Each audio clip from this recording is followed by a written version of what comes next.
Why don't we go ahead and get started? Hi, everybody. I'm Rod, and Nuance Forum was formed to facilitate meaningful conversations about the most consequential aspects of modern life, to genuinely get to the heart of the matter. And I think we're going to do that tonight. I'm very excited to welcome a very special guest, Brittany King. Hi, Brittany. You're muted, by the way. Hello. Hi there. I'm very excited to have you tonight, and I have a feeling that if I had reached out to you maybe 2 weeks from now, I might have been too late, because I get a sense that there's going to be a lot of people wanting to talk to you. So I first encountered you when you were interviewed by Benjamin Boyce, and I was just immediately caught by what I would say a very refreshing approach that you took to that interview, and the way you talked about topics that are difficult to talk about in public. And the way you did it was just immediately interesting to me. And maybe where I'll start, just for the benefit of those who may not be as familiar with your work, because I've basically started following you immediately and sort of paid attention to most of what you've said in public since and what you've written. But for those who might be new to you, maybe just give a sort of a quick introduction to your story and how you end up here. My story. How long do we have? As much time as you want. And I apologize. You're probably tired of telling your story. I literally will go on a tangent. I'll make this like as concise as I can. So my name is Brittany King. I'm originally from Indiana. I went to NYU for journalism school, graduated from there 2019 with my master's in journalism, focused in cultural reporting and criticism. And during that time, I was able to study with Ta-Nehisi Coates, which I've mentioned before in other podcasts. And also I went through this journey in the criticism program, actually after I graduated, interrogating my own beliefs, interrogating why I have trouble objectively looking at things, and realized it had to do with my identity was getting in the way of that. And like I've mentioned before, Jordan Peterson and other authors like Frantz Fanon, his book, Black Skin, White Mask, really helped me as well to really put in perspective with science and psychology with facts of why maybe I have this issue with perceiving things in my own perception and not really reality. So how I got here talking with you all, one was with Benjamin Boyce.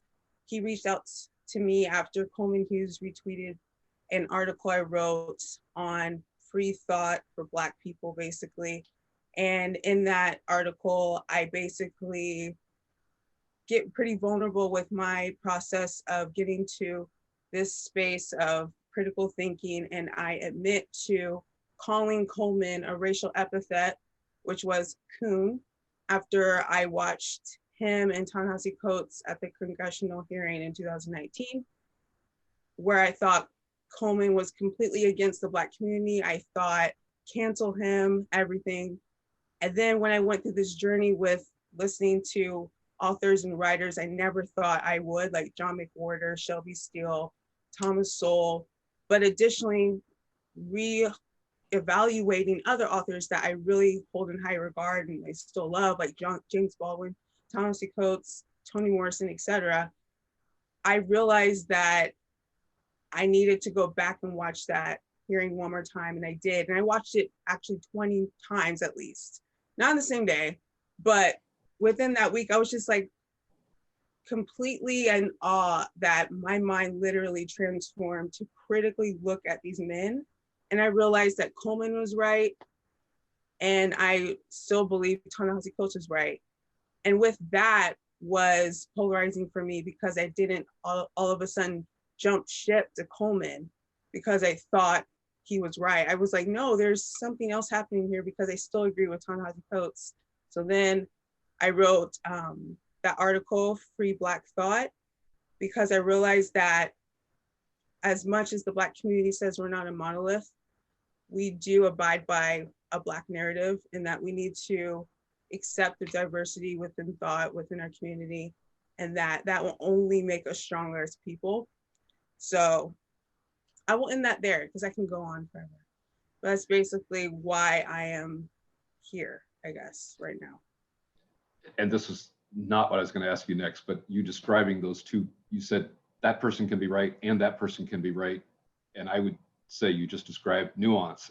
And I now know you hate the word as you are here on Nuance Forum. I got to ask, what is it I don't about hate the the word? meaning. I don't hate the actual meaning of the word. Got I it. don't even know if I hate the word. I think it's overused. Not that you guys are. Well, it's funny you should say Great. that, because I had the idea, this is like 5 years ago, because I've been noodling on this idea for years, and I've always thought that something like this should exist. But I got a lot of ideas that I never get to. And I was taking a walk one day. I'm from California. I was walking on the beach, and I it'd be like nuance. And I remember thinking, like, well, no one will know what that is. It's like, what is it, like a yoga studio or like a wine tasting thing, or is it like a personal fragrance? What is nuance, right? At the time, I thought, yeah, no one will understand. Now I feel late. Now I feel like, oh, that's just played out. Like, everybody wants more nuance, but it always struck me. Everyone loves the word. Yeah. So here's where I'll start.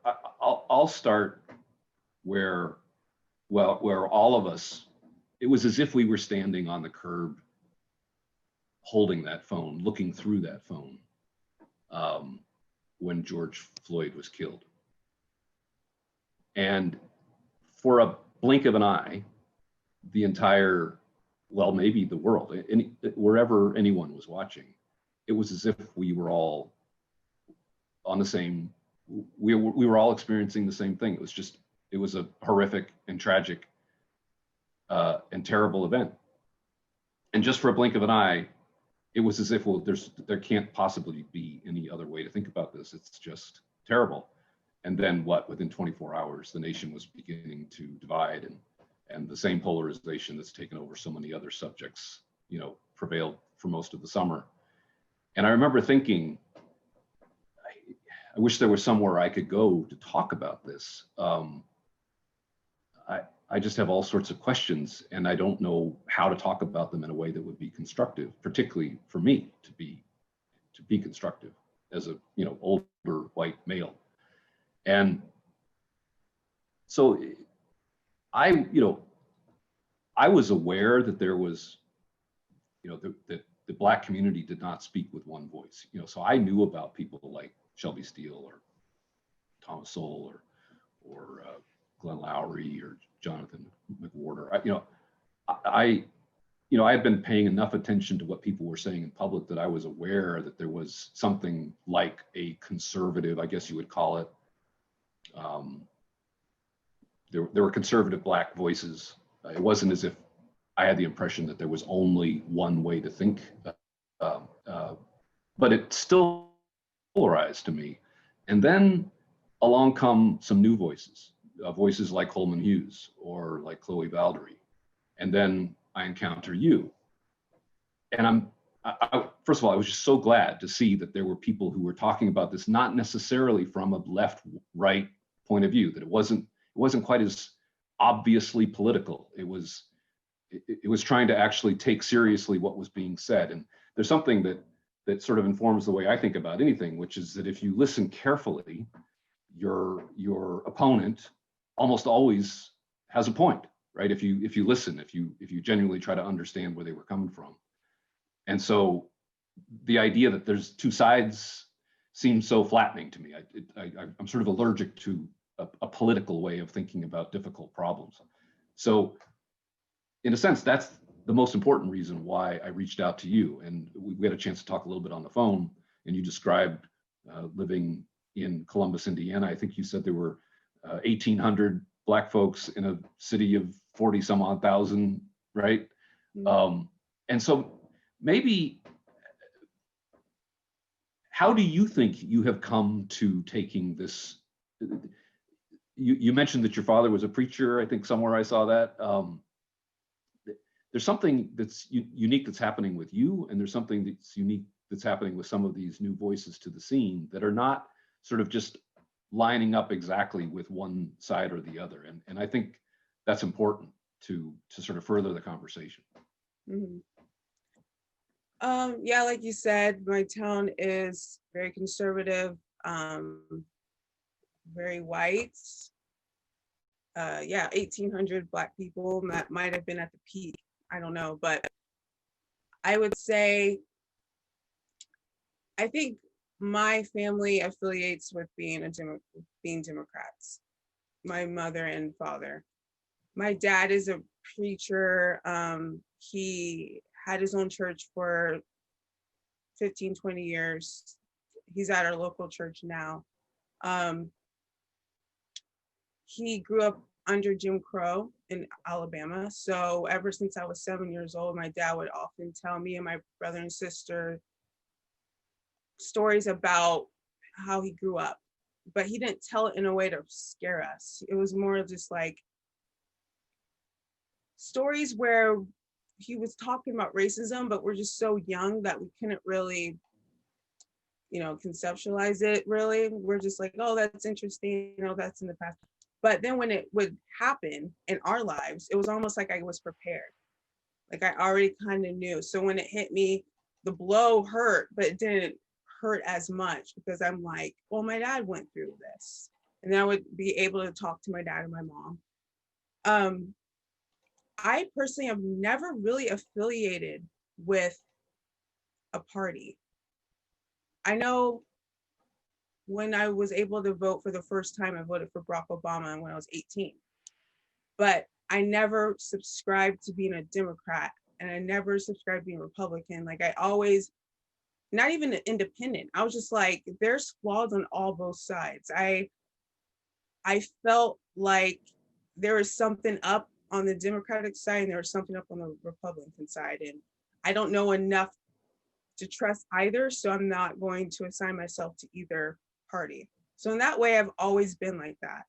So I guess in a way, I've always kind of seen things with not a political point of view, like assigning to a side, but definitely with identity. When you grow up in a white space and you are a Black child and you're always accustomed to being the only Black child, you don't really know who you are. You don't really know your history. And you listen to what the world says about you, and that is what your intake is, and that's what you are in the world. And when I was 18 years old, that's when I started discovering all these new writers, authors. Toni Morrison was the first like Black author I discovered with The Bluest Eye. I read that. After that, I was like, I need more of this. And so I think that is why when I would look at like a Coleman or look at anyone with a conservative point of view, I already kind of was married to a liberal side of this, if you will. Which is why, one of the reasons why I started Black Lives Matter in Columbus in 2016, because the stories I was reading and the people I was attaching myself to, not that I shouldn't have, but only believing these voices to be true, and any voice that doesn't sound like them cannot be right. That was the issue. I did a Black Lives Matter in 2016. I went to NYU in 2018, so I left, and then it disbanded. But I think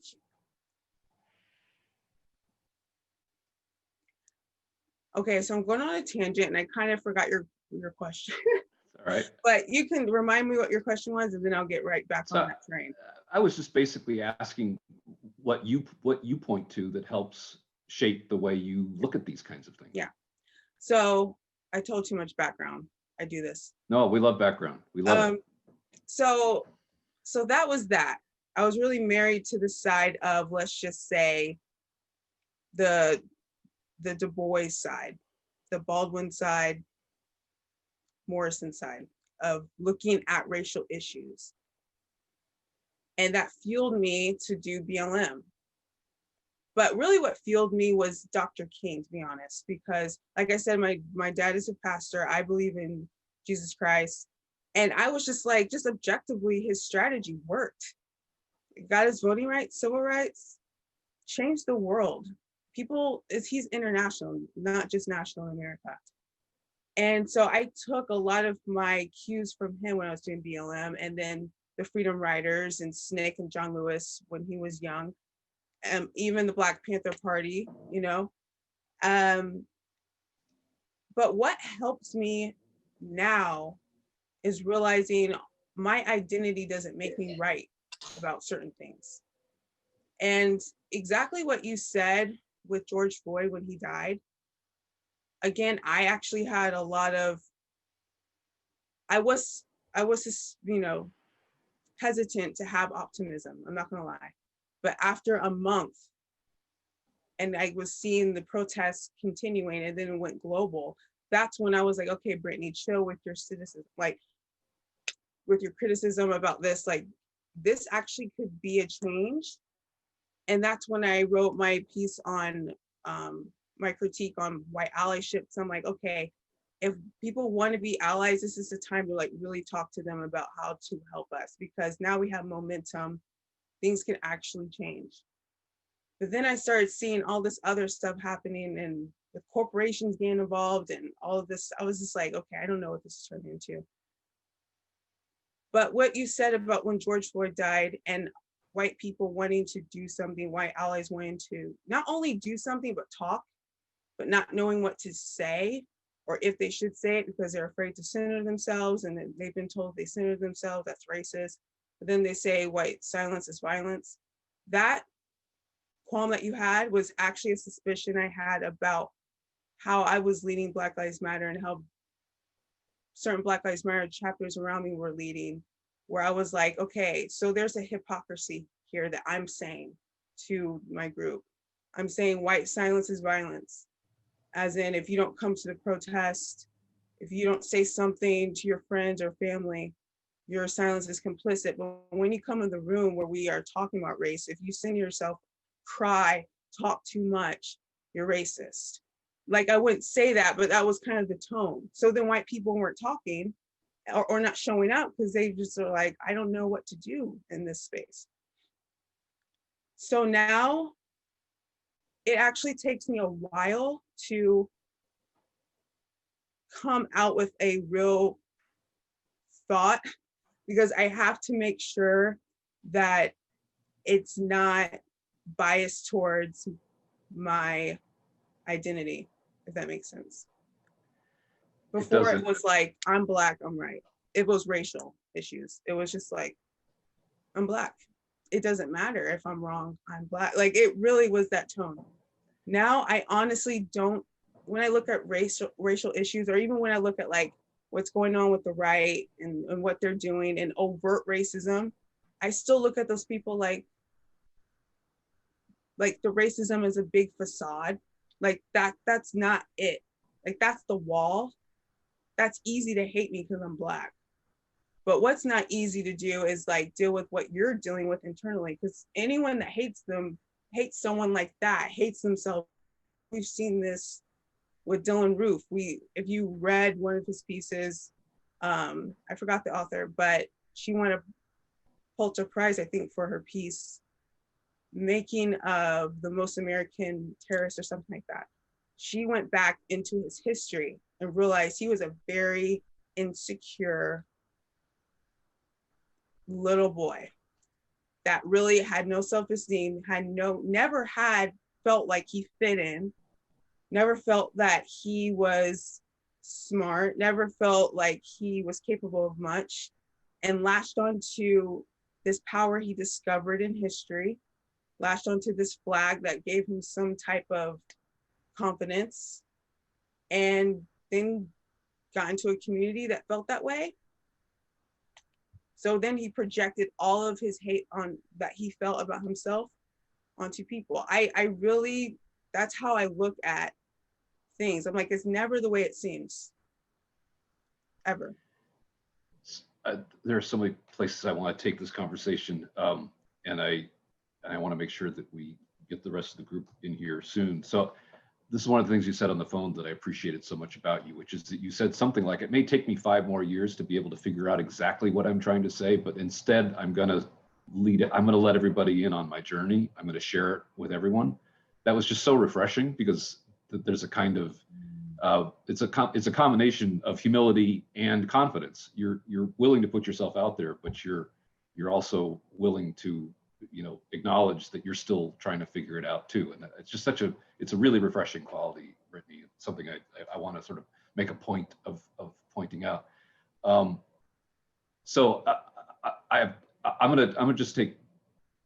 There's two people you mentioned in your answer, and I want to address each one individually, and then I want to open it up. But you mentioned Dr. King and you mentioned Barack Obama, and so I'm old enough to have, you know, I grew up in the 70s in elementary school, and he was already part of our curriculum. Like he had just died. Looking back on it, it had just been a few years, but he was already one of the mythical characters, a part of the American story. I think it's Chloe Valdary that describes him as one of the founding fathers. You know, to think of it that way is such a refreshing way to think about this sort of constantly evolving American history.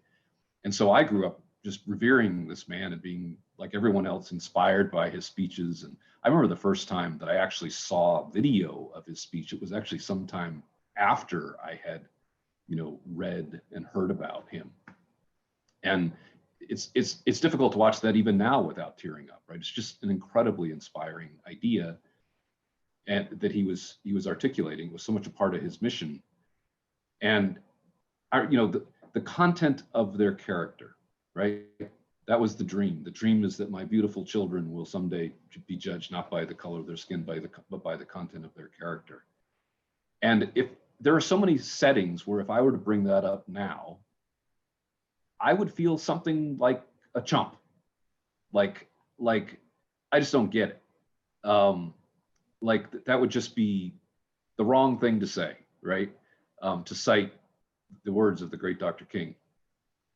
And so I want to give you an opportunity to talk about that a little bit. It occurred to me recently, thinking about this, that, I mean, I'm not sure I want to be completely judged by the content of my character. You know, being judged by the content of your character is a pretty high standard. But he was a reverend, right? Like he was certainly, comfortable with the idea that people should be judged by the content of their character. And so that probably would have come easily for him. The language of you know, the sort of moral integrity of a person being the most important way to evaluate someone. It occurred to me that maybe just culture-wide, none of us necessarily want to be judged by the content of our character these days. I don't know, but that idea that seems so powerful in so many circles today would seem so passé. Like, you got to be kidding, really? And so, first of all, I want to give you a chance to sort of just address that however you would like to address that. Yeah, I would actually agree. I think people are afraid to be judged by the content of their character because that's who they really are. And a lot of people don't really know who they are because they believe that who they are is assigned to a Democratic Party, Republican Party, liberal, conservative, black, white, gay, straight, whatever. Like, I actually made a tweet about this. Like, people don't even care about who you are. Like, they don't value your character. They value what team you're on. Like, what jersey are you wearing? That is what they care about. That actually represents who you are these days. And I never thought I'd actually say this because I was definitely that person, that keyboard person talking about this is why colorblindness leads to violence. Like, I was definitely that person in 2016. But I think that word is just so polarizing. Like, another word needs to happen to be more like disarming. And I was thinking, like, because I also like Orwell. Who doesn't like Orwell?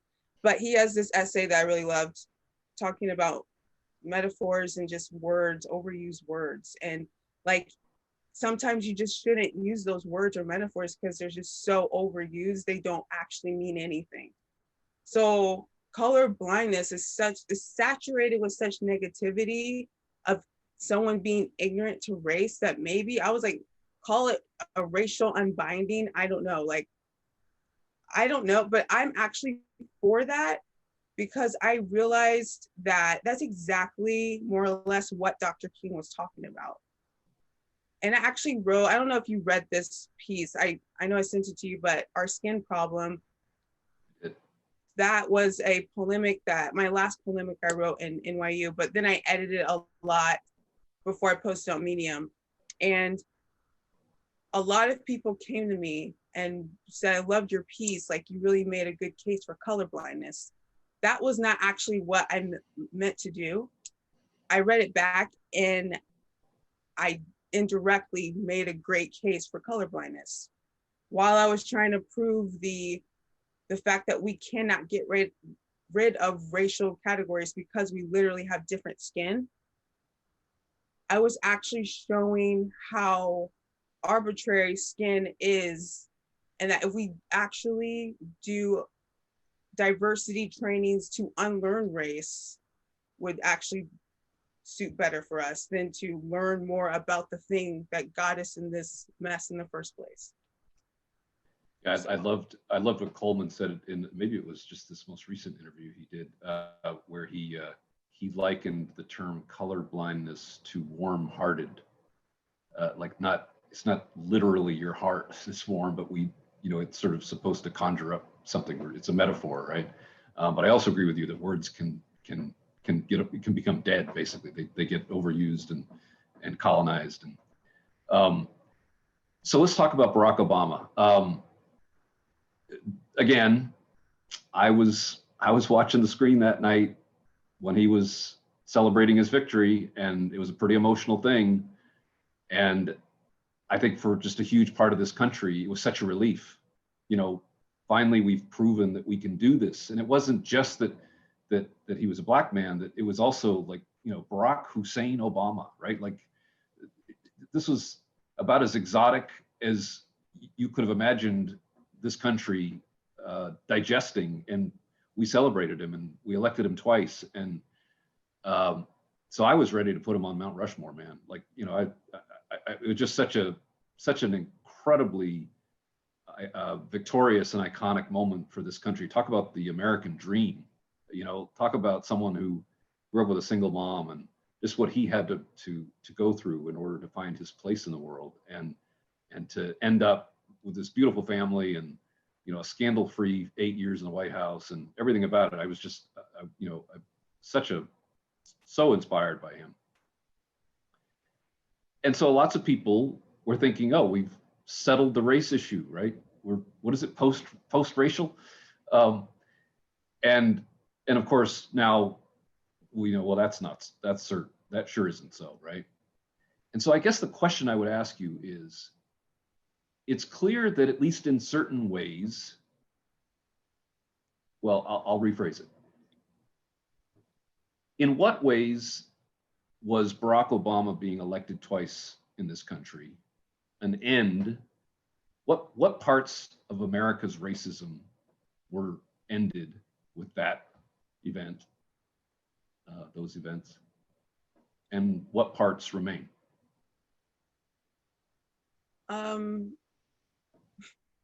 I would say, honestly, nothing, no racism was ended, because racism cannot be jettisoned from this earth. Racism, sadly, is here to stay. And actually, Coleman made a great analogy with this. Racism is like murder. It shouldn't happen. It will happen.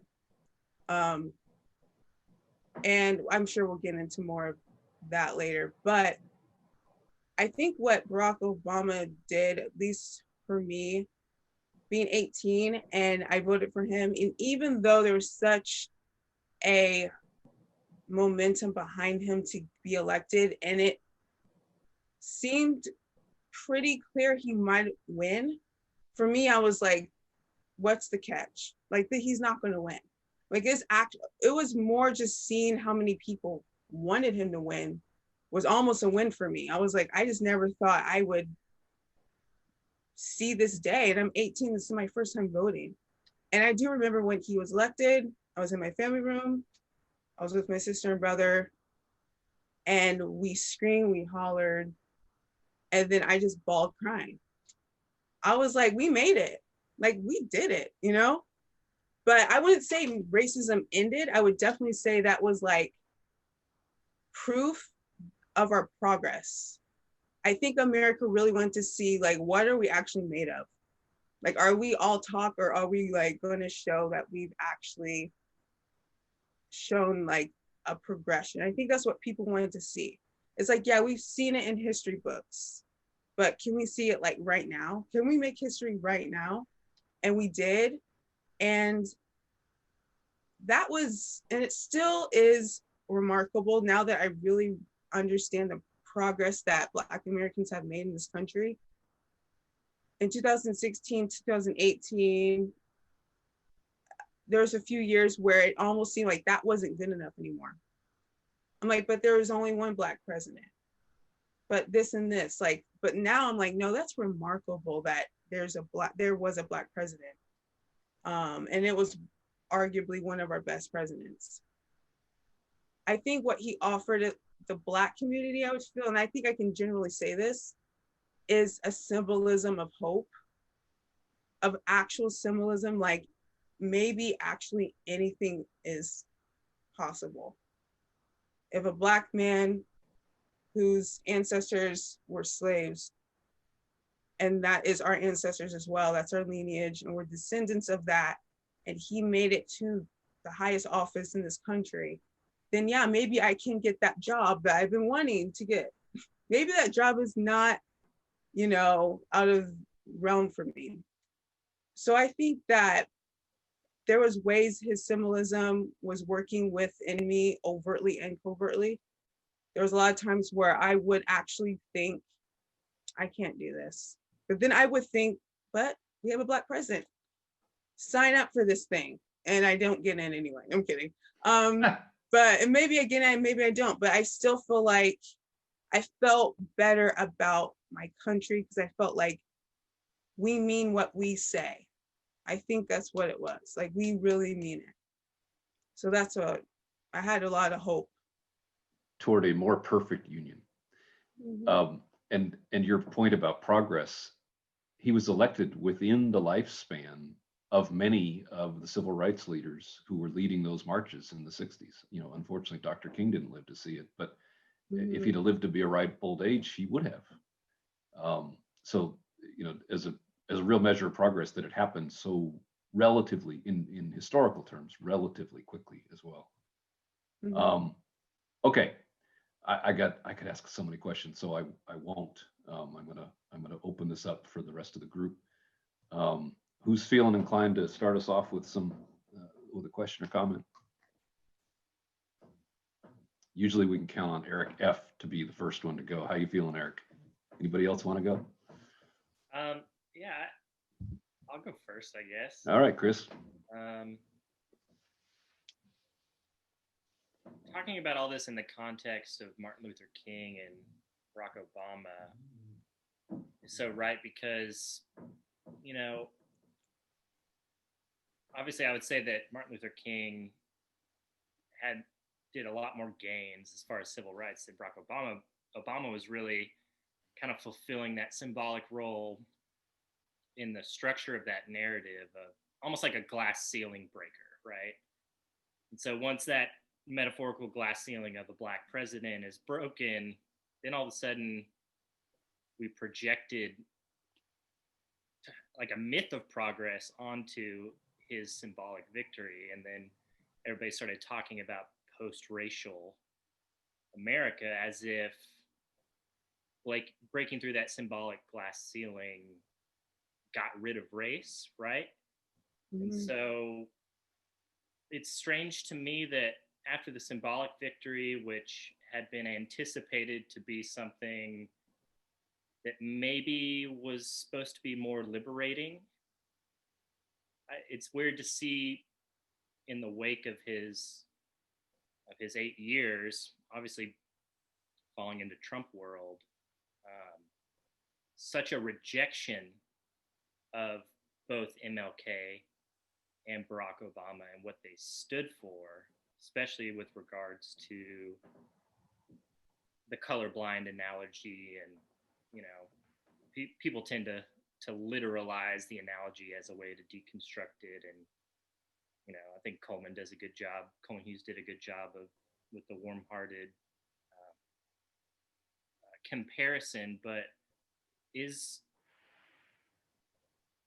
hard for me to tell. Obviously, just like being in mostly white communities, was there a disillusionment after the Obama years? Like, maybe it's looking at stats on inequality and not seeing progress as far as equality of outcomes, and because of that, getting disillusioned from the myth and the narrative of, I don't mean myth in the negative term, but the myth of civil rights, the fulfillment of, Martin Luther King as the fifth guy on Mount Rushmore or something, as a new founding father of a progressing civil rights America. Maybe there's a lot more air being taken out of the room from people really questioning that legacy of blindness and that vision.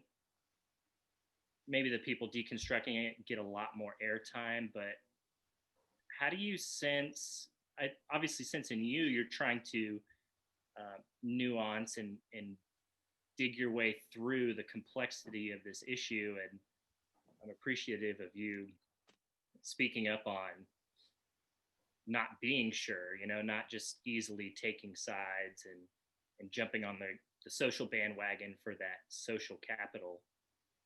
You have to take a little bit more care in your writing and not become a pawn of the culture war aspects of it. But how do you sense these conversations do you think they'll swing back to colorblindness?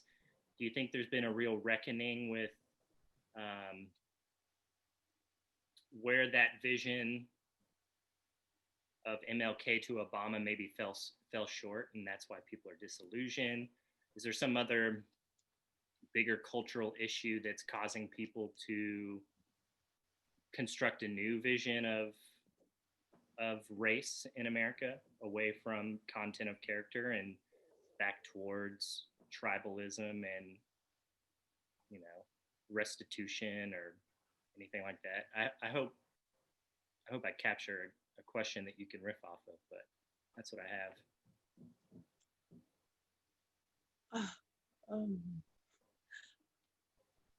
Well, I am a cynical optimist, so I'm not going to say I don't think that we can never be a colorblind nation, though it doesn't look likely, especially with all of these things coming out with like diversity trainings, critical race theory, philosophies on anti-racist and racist people, and that there's a binary and there's no gray area, there's no complications in it. It's either you are anti-racist or you're racist, period. I think what is a huge stumbling block, if not a huge mountain in the way of why we are getting away from Dr. King's philosophy of getting to the content of a person, like that matters, not skin. It's because there's an unhealthy relationship that this new movement has with progress, and that they aren't looking for progression, they're looking for perfection. They're looking for if there's any indicators of racism, therefore we have not overcome, and there hasn't been progress because this person said the N-word, or this racial epithet was written on this wall, or this group said they hate this. But if there's any iota of racism, that means nothing's changed. Everything's the same. And what this does is it breeds a ungratefulness, you could say. They become desensitized to the progress we've made. And I think that's overwhelming for them. Also, this notion of colorblindness and nonviolence, and Obama coming in and trying to be a diplomat, Dr. King utilizing his faith, specifically the Christian faith, to get things done. People see this as very passive. People see this as very antiquated. and people don't want to utilize really Dr. King's philosophy too much. I mean, I think people still respect him, but they don't want to uplift the religion of Christianity because they feel like Christianity is what got us in this mess. Like the weaponization of the Bible is what enslaved Black people. And if they knew history, they would know that actually God and the Bible is why Harriet Tubman had the courage to do the Underground Railroad. They would know that Nat Turner, one of the slaves, he rebelled because he felt like he got a sign from God. He was a preacher.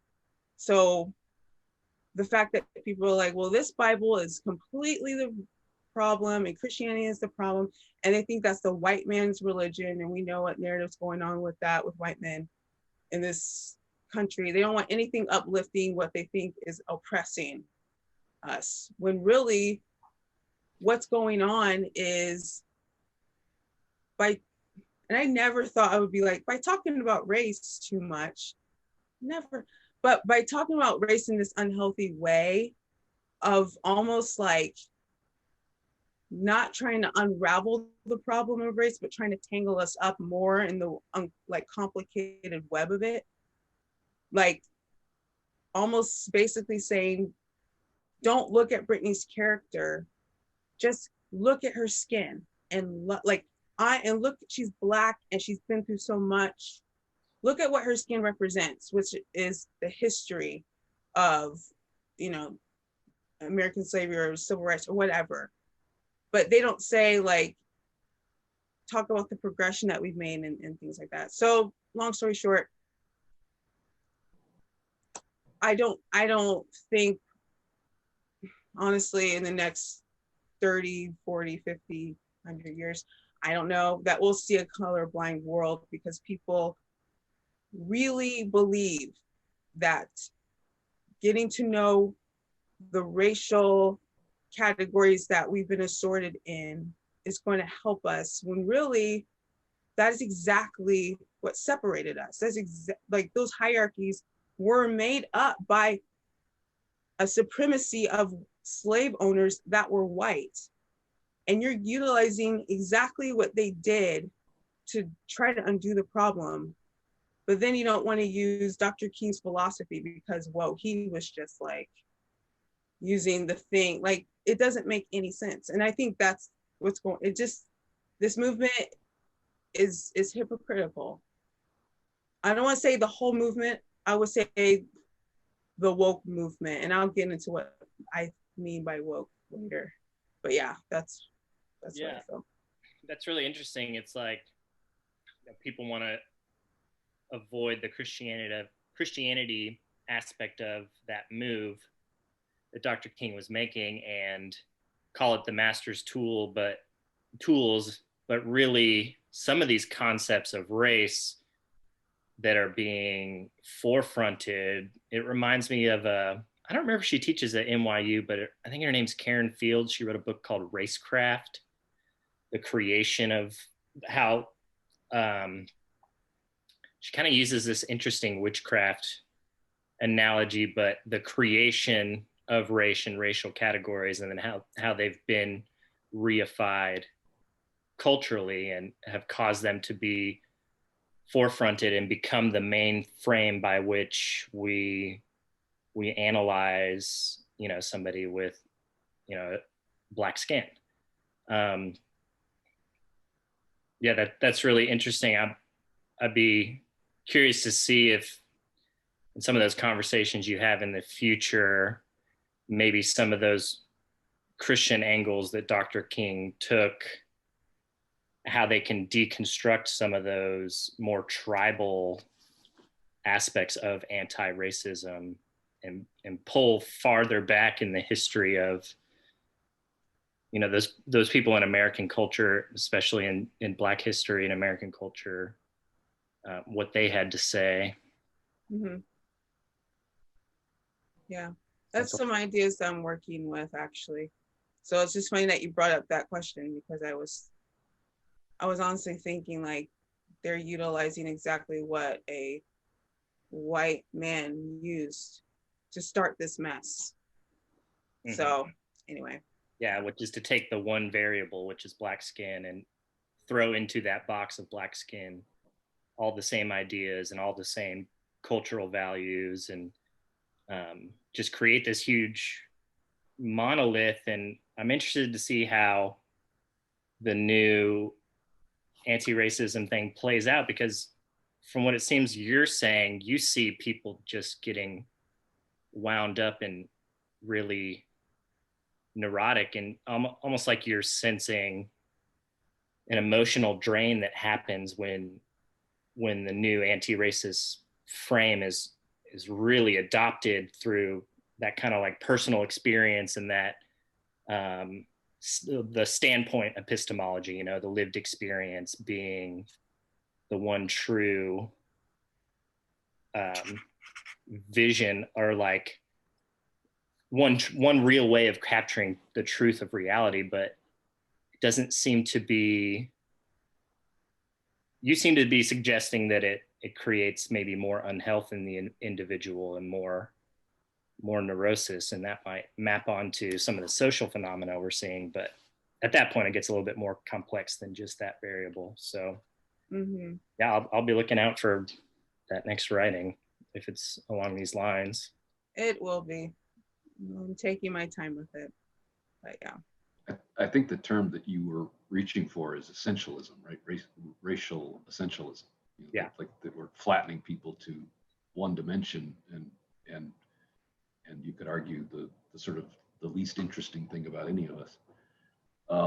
Yeah, that's why I tend to really like the people that argue full-heartedly for like race abolitionism. You know, I think there's like Camille Foster is one guy. I mean, I do appreciate people taking that complete 180-degree stance as a challenge, because it does land some good punches.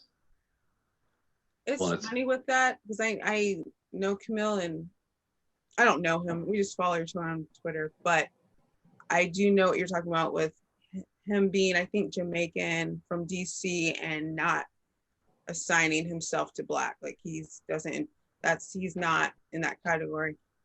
I do say I am Black. Like if someone said I'm a Black writer, I'm a Black journalist, like I don't mind that. When I think of Black, there's two things. It's like there's this racial identity that I'll be willing to do away with, but the ethnic identity of Blackness, like the culture, like what we've cultivated because we've been put in this box, that's what I mean when I say I'm Black. Yeah. So, but I know a few people that are like Camille who are just like, because they're just fed up with just how they're treated, and not just treated as in with racism, but treated with like pity as well. Feeling patronized. Yes. Yeah, tokenized. So yeah. All right. Keep chiming in, folks.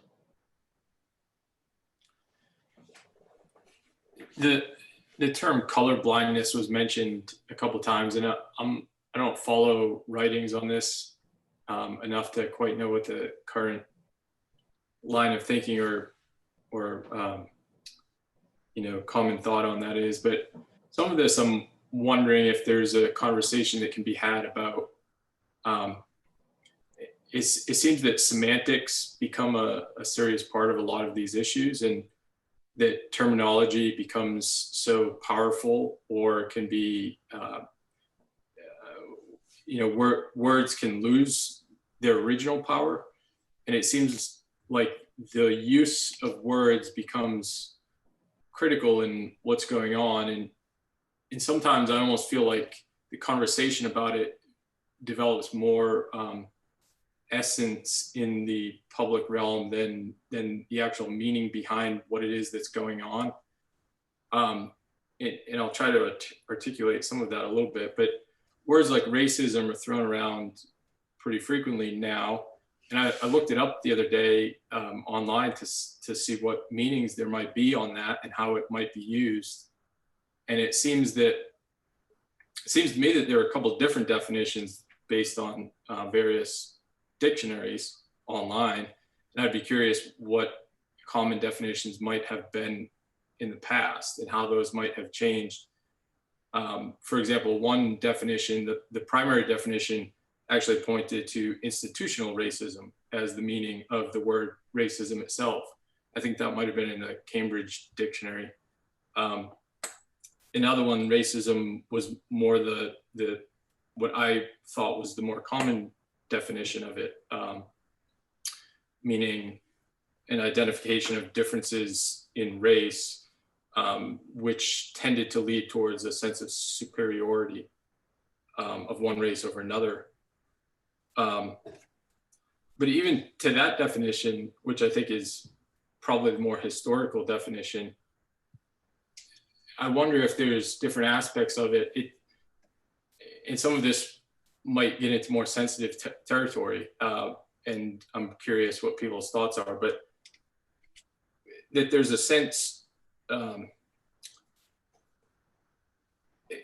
word points out that there's an identification of differences based on race. And I'm curious what people's thoughts are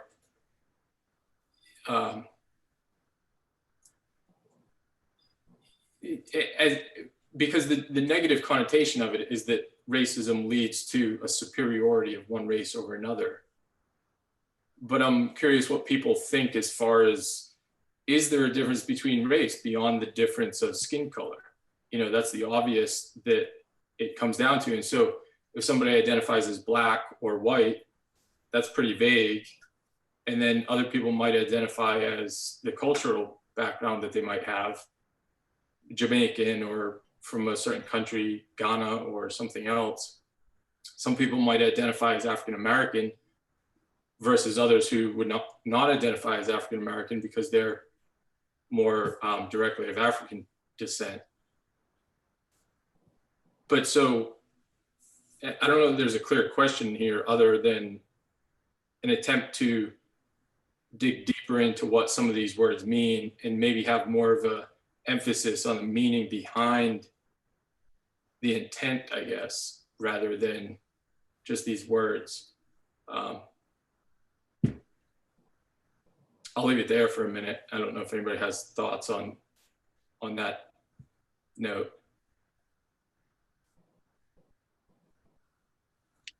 Well, I would say, I guess just chiming in, like, yes, there's so many definitions of racism. I actually had a podcast on where we talked about racism. We talked about a lot of things, but we had like a section where we talked about basically, can Black people be racist? So one definition, there's power plus prejudice is racism. Therefore, white people can only do this, they say. And then people say then there's the definition where if just a group hates another group based on their skin, then that's racist. For me, I was a big ambassador of the former, that Black people can't be racist, just because I was really immersed with how oppressed we are in this country, and minorities as well. So I felt like, yeah, we can be prejudiced, we can discriminate, but no, we can't be racist. But then I was playing devil's advocate with my friend. I'm like, well, let's just say, what if, and heaven forbid, this would never happen with the great 44th president, but Barack Obama has a ton of power, and he decided, like, he wanted to discriminate against all the white people in his administration, kick them out because they're white, bring in all Black people. Would that be racist? And my friend that is white, he wanted to say yes. And when I said, I actually think if we go by the definition of prejudice with power, that would be racist. And then he's like, yes, that would be, like, he could breathe. But I don't know, that's a complicated thing. Yeah, racism, no, everyone has their own definitions and they fit it in where it's most effective in that time. Like when they just grab at the meaning of that word where it fits in to help their narrative along. I mean, yeah, I don't know who is going to, you know, be the definer of the word and be like, this is what it is. But nowadays, anything's racist. So, and it's actually losing its meaning. Like what my father went through and what people went through prior to the Civil Rights Act was real systematic racism. That was into institutionalized. Like that was like, I mean, it was overt. Like you can't come in here because you're Black. There was no feeling of, can I come in here because it's Black, because I'm Black? Can I? It was no, coloreds are not allowed, whites only. It's very visually systemic racism. Now, everything's ambiguous and abstract. And there are examples of like stark evidence of systematic racism, but I feel like in more or less ways, systems might not be what's so racist, but just when the wrong people are ahead of these systems can create racist outcomes in that system, if that makes any sense.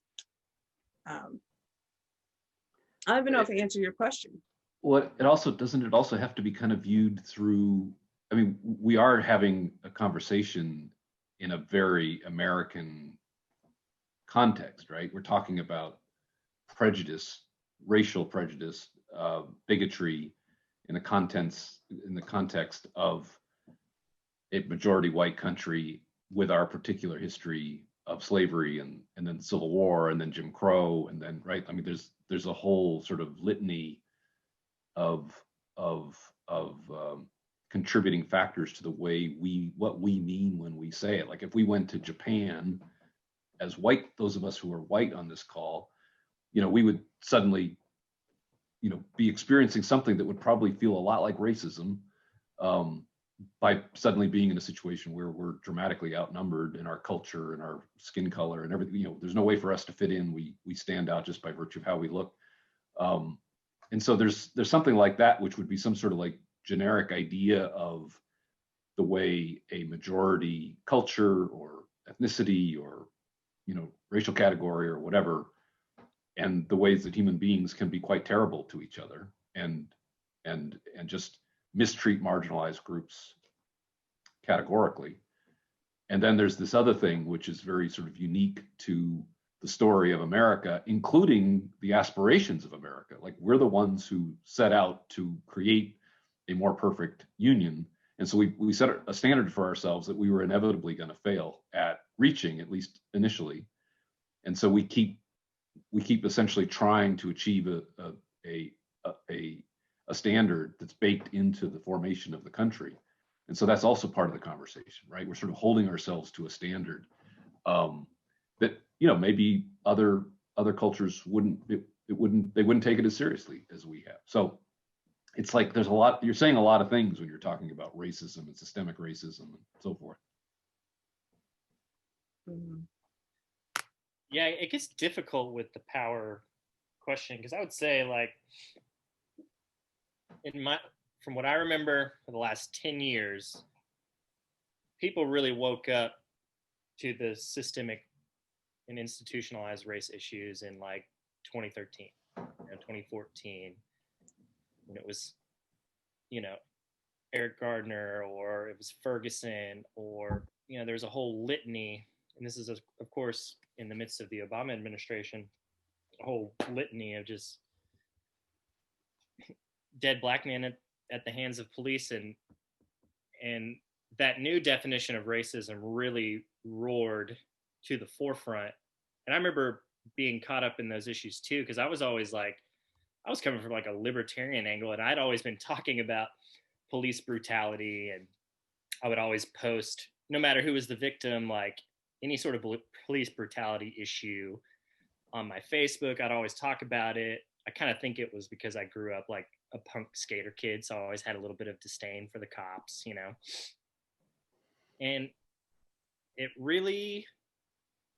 got really interesting because with the power angle as power plus prejudice, it's interesting to me that this gets mixed in with like a critical theory way of seeing, because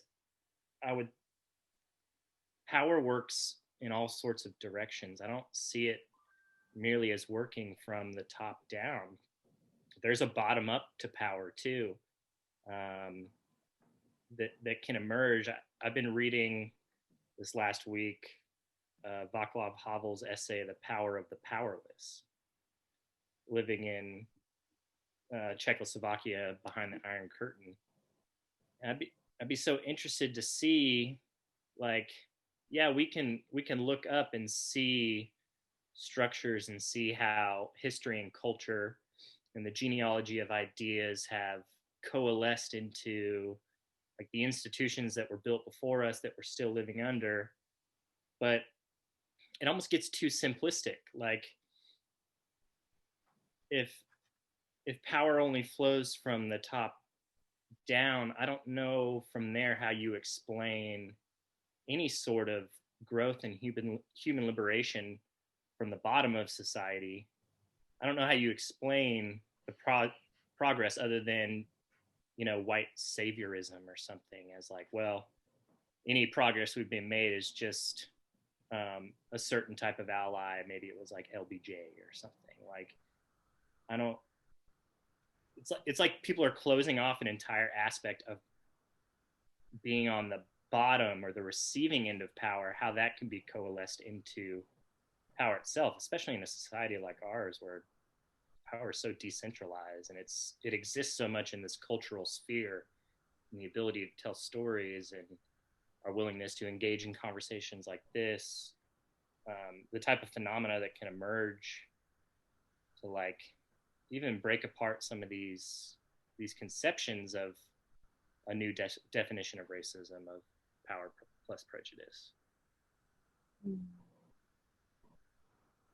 I'd recommend that essay to everybody, especially talking about like a soft totalitarianism that exists in the culture that's hidden just below the surface, and everybody sees it, but nobody comes out and says it right away. Like, it feels so much like, I mean, he's talking about a grocer putting a sign in his window that says "Workers of the World Unite," and he doesn't mean it. And it reminds me of the exact phenomena that we have of woke capitalism, every corporate entity just, you know, marketing to the nines the new, you know, pop social morality. I think that's a good essay. It's a short essay too. It's only like 80 pages or something. I don't know if anybody else has read it, but Did you say 80? 80 pages. Short? Yeah, that's short. That's like half a book, man. Yeah, I'm still trekking through secular age. Okay, Rod, you know, nothing. There's a lot of pictures. Yeah, I was going to say, if every other page is a picture, maybe. Darius, you were about to jump in, weren't you? I'm not letting you off the hook.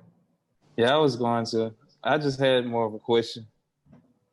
If we're talking about like power dynamics and like just Black people possibly having power dynamics in a situation and that causing them to be racist, it's like every time we had that conversation, don't you feel like we almost have to create a scenario where in this made up world that a Black man actually has that power to be able to do that? Like, even with Obama, like, there never was any type of time that he could have remotely have been racist in the White House. Like, even as the most powerful Black man in the world, he still had limitations on what he could do and his abilities based on his skin color. Whereas you had the opposite with Trump, where he could be based on his character. He could be judged based on his character, not his skin color. I feel like Obama never really had that opportunity. Yeah, I agree with that, because like, yeah, I had to come up with a hypothetical just to like put it into context. I mean, one could argue, you know, a CEO of a company, if the person's Black, could they invoke a racist culture where they out white people, sure. But I think it just depends on what definition you use. I think using prejudice plus power is very hard to try to find that in this culture. But if you just say a group that hates another group or a group that discriminates against another group because of their race, you could easily find that. I think, I don't know if you guys watched this, I don't know. But there's this channel on YouTube called The Cut, and they recently just did a video where they interviewed 100 Black people, and they asked them all, what's so superior about white people? And they all were like, nothing, like they can't do anything. Like they said like, oh, like making recipes with mayonnaise, or like having dogs for their children, or thinking they're superior, or they're superior at racism, they're superior at taking up a room. And I would have to say, probably 2 years ago, I might have laughed that video off, to be honest, because I felt like, well, we can't, this isn't racist. Like, and you know, if a white person gets mad, like try to be Black for a day. Like, that's what honestly I would say. I honestly was cringing so hard at that. One, not that yes, what they were saying, I was just like, this is, like, why is this okay for two reasons? I feel like I just thought if it was the opposite, if they asked 100 white people what's inferior about Black people, and they were like, oh, like this, like they named every stereotype, but like the cut would be shut down that day, done. But the fact that they could do a video on white people pisses me off, because they are acting like we don't have power, actually. Like they're acting like, well, they're Black. Shouldn't hurt that bad because they're Black. Like, it's like we're little children. Like, we're not taken seriously in a way. And I'm not trying to say it as I want white people to be mad when I say something. I'm saying like we aren't treated like a peer in this country, I feel like. And I feel like that's the issue that I have with the new wave of this woke movement, is they infantilize Blackness, period. They treat us like things to coddle because we just don't know better. And I felt like that video, where people underneath were laughing, and some people were like, this is kind of cringy. But mostly it got a lot of likes, and it's almost like that little baby that says a curse word, and it's just like, oh, that's so cute. Like, that's kind of that reception. I felt like this is very patronizing. The fact that they're asking this, and the fact that they think these words don't matter because they're coming out of a Black mouth. And then also, what is this doing for our country? Is this the best video to make right now for the division that's happening? Like, if someone on the right who really can't stand us, I can just imagine them being like, see, another reason, and just resharing it. Or someone that might have been like really in, you know, this movement sincerely, sees this and like, wow, really? Like, I can only imagine. I only say I can only imagine because I try to put myself in people's shoes now. And if a video like that was made about Black people,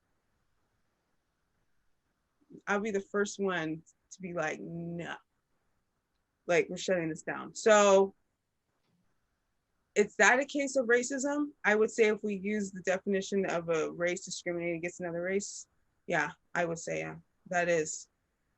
Would I say, would the world say that that was racist because prejudice plus power equals race? They would say no, because the fact that they would make that video, they're saying they're powerless.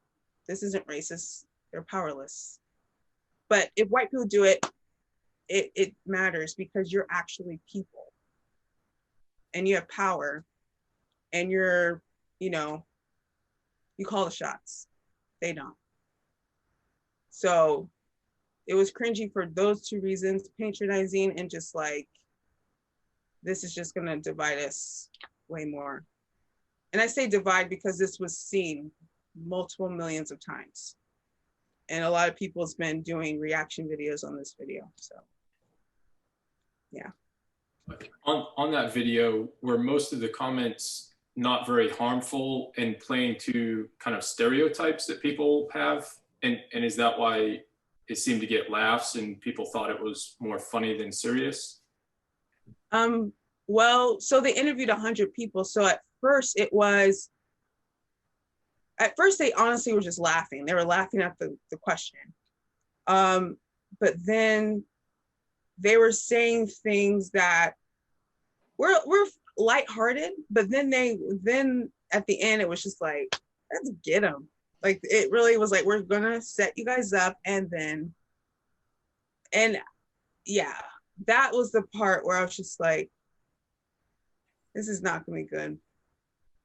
Like, I don't understand how we can advocate for critical race theory and treat minorities with respect, but we don't have to do the same. And that probably sounds very, if this was being like lived on YouTube and there was a mixed bag of people watching this, I'm sure underneath people like, wow, she's coon for saying that. I don't really care. But like, yeah,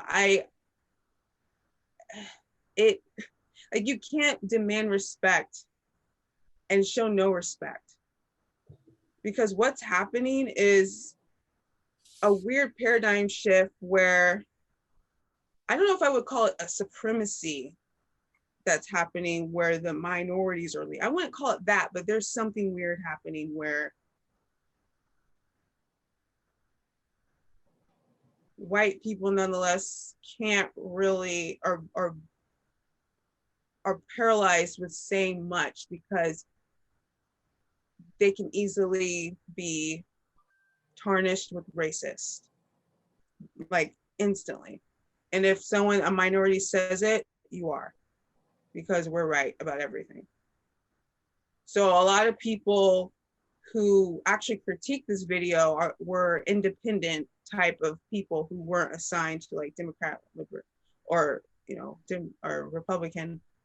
But I know there has to be people that are on the left doing work that are allies who would watch that video and be offended, but they're not going to say anything because they lose their allyship badge.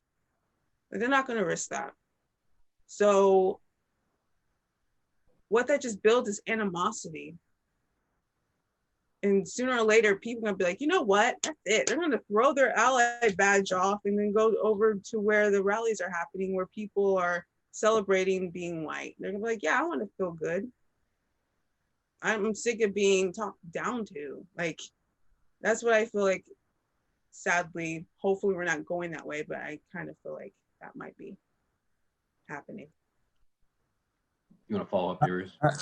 Yeah, my bad. I ain't mean to keep on clicking in like that. All right, that's good. I just had a question. I didn't want to lose it. It was more about, like, I remember talking to a group of Black and white students in class, and we were talking about how in today's society, it's kind of, I kind of think it's like a Martin Luther King effect. Like, as a white person, right? If you say the N-word, I'll get super, super offended, right? But if it's a passive form of racism, I'm less likely to say anything, because we've been programmed to kind of like think about only the extremes of racism, right? Even though like the passive racism can affect you even more, like from a financial standpoint. So even looking at Martin Luther King, how like when he was talking about social integration, that was okay, and pretty much the powers that be or whoever let him continue to do that. But when he started talking about the Poor People's March and financial integration, he was murdered. So it's kind of like, what do we do about that portion of the conversation? What do we do about the portion of the conversation about like Black people being financially integrated without it being like a bootstrap conversation, go out as a Black person and pull yourself up by the bootstraps? Yeah.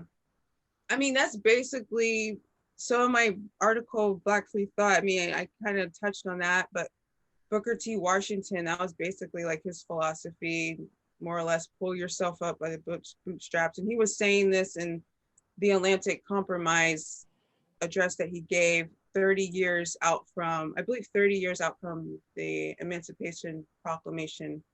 And he was saying basically that.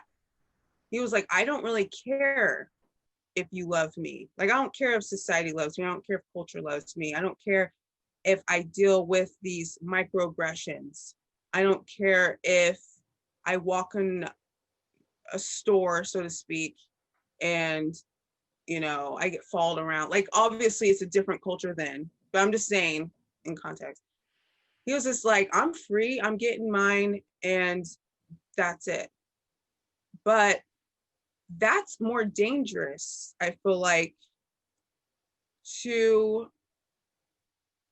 I hate using the word white supremacy, but I would say people that talk like that now, and we know those people who are just like, we are very privileged generation of Black people who have accessibility to be basically anything we want. And yes, there's barriers in the way, but sometimes those barriers aren't racial. And yes, you might have someone say, wow, you speak well. And that might feel like they're saying, well, I'm surprised that you speak well because you're Black. Or wow, you know, whatever. Oh, this is your car? And that might feel like, oh, they think I can't afford this car because I'm Black. Like, we know those voices are like, basically like, get over it. You're not enslaved. Like, would you rather be in chains? Would you rather not be able to go into a store, sit at a lunch counter and be turned away because you're Black and then saying, well, look at the sign, get out? Or would you just rather literally get over microaggressions? And I'm saying that because this is something I'm literally still like telling myself, get over it. Because I remember I would talk about that all the time with Black Lives Matter. Like, you don't know what it is when you go into a restaurant and then you're not served because, or you're served last and it's because you're Black. I don't know if that's why, actually. And that paranoia does nothing to them and everything to me. While I go home and I stir about, what's that because I'm Black? They're at home sleeping like a baby. Like, I started to realize like what's going on, and what really put this into like perspective was James Baldwin's essay, Notes of a Native Son, and this is in his book, Fire Next Time. And he talked about how Black people have to get a hold of their anger. And he also said, yes, and this is the one phrase everyone says, to be Black in America is to be enraged all the time. He said that, but also he said, Black people need to get a hold of their anger because your anger does everything to you and nothing to the other person. Like, if you get angry and you hit someone that's not, let's just say you get in a fight with someone that's white and they called you the N-word, please come. More likely what's going to happen, what could happen, you might be at more danger. And that's really what helped me sober my mind up to racism. When I was like, it's not going anywhere, so get used to it. Not that you have to not try to like progress and make things better, because America can. But when it comes up, don't, act like you just saw the boogeyman. This is here. So, but I no longer am going to like be controlled by microaggressions that are so subjective that might not even be a racial thing. I am definitely, but what you said about like the Poor People's March, and when Dr. King started talking about economics, and that's when he died. Yes, when we talk about getting like actual ground in this country, when we talk about, being more of a counterpart to people, a peer, like I said, and not having to rely on government for things or allyship for things, or always needing a hand to get ahead or to get something. When we start talking about rooting ourselves and standing up on our 2 feet, pulling ourselves by the bootstraps, where we don't need no one, where we can actually then have this weight of burden lifted off of us, where we can be individuals in this country. And then, wow, maybe we all don't have to be a Black vote, that we all can just vote the way we want. And that's scary. That is scary to people. Not that we're fighting in the streets and protesting. That is actually pretty normal now. They know the agenda. They know the itinerary. When a Black man dies, get ready to board the cities, get the police ready, because they're going to protest, and we do. And so, yeah, racism on a cultural level, us fighting that, they don't care. But if we start trying to become senators or governors or mayors, or, you know, run for like all of these things where we can make like a foundational, fundamental, like generational change, no. And that's why I feel like that's why this movement's like, yes, Black Lives Matter. Yeah, they want us to be so distracted by just getting our temporary emotional fix, when really what's going on is a head problem. It is not an emotional problem. Like, we know how to do emotions very well, feelings very well. But I don't think Harriet Tubman was like, my gut, my feeling. No, she was like, we need strategy. We need focus, our head. We need our head in this game to be able to do this. And right now we're just going off of the emotions of it. The fact that people are saying Black Lives Matter, the fact that people are saying the names of George Floyd and Ahmaud Arbery, the fact that like we get so enticed and drunk on that, where we make ourselves believe that's progress, and then realize when we look around, we never moved anywhere. That's what they don't want us to move. They just want us to feel moved. That's all. Can I nuance that a little bit? No, just kidding. Because it seems like it's a multi-factor thing, right? Because obviously there's a truth in what you're saying, but on the other hand, there are governors and senators and congresspeople and mayors and CEOs, and right, like it seems you said this in one of your interviews where you were talking about your own experience growing up in Columbus, Indiana, and you were quick to say, and I don't deny the experience of someone who grew up in Chicago or Gary, or right, that you recognize that depending on where you're living, the zip code that you were born in is going to shape something about the racial experience in this country, right? That there's another factor here, right? And people would say, you know, something like class, right? And so to your point, Darius,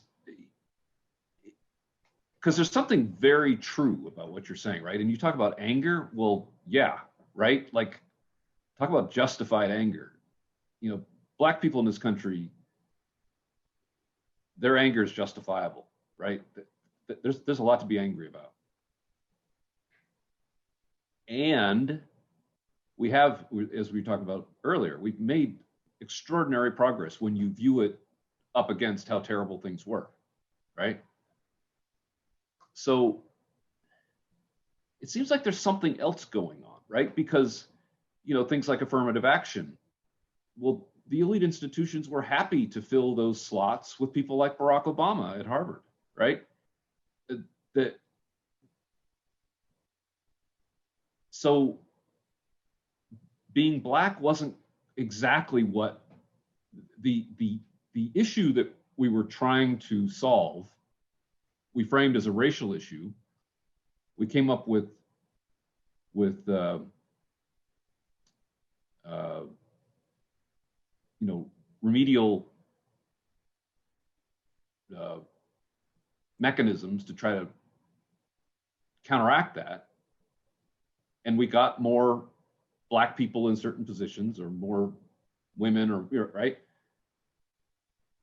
But then we ended up still having a problem that in some cases we're even more unhappy with now than we were then, right? So there's still a problem, but it's not exactly like the fact that we talk about race as if it's automatic, that if you are Black, you are therefore poor. Well, that's not true, right? But when we talk about it, we just talk as if that's just the way it is, right? Now there's an inconvenient truth there, which is there's a big overlap between poverty and race, right? But it's not the same thing, right? So it seems like a lot of times when we're having this conversation, we're talking about, say, inner city, specifically inner city life, inner city racial issues, crime issues, poverty issues. There's a lot of things that are mapping over each other. And it would be wrong to say that race has nothing to do with it. That wouldn't be right. But it wouldn't be right to say that your race determines your outcomes in this country, right? So you see what I'm saying? Like, I mean, far be it for me to tell you, right? But that's what makes it complicated. You trying to get in here, Darius? Well, I mean, my question was that what that is kind of like,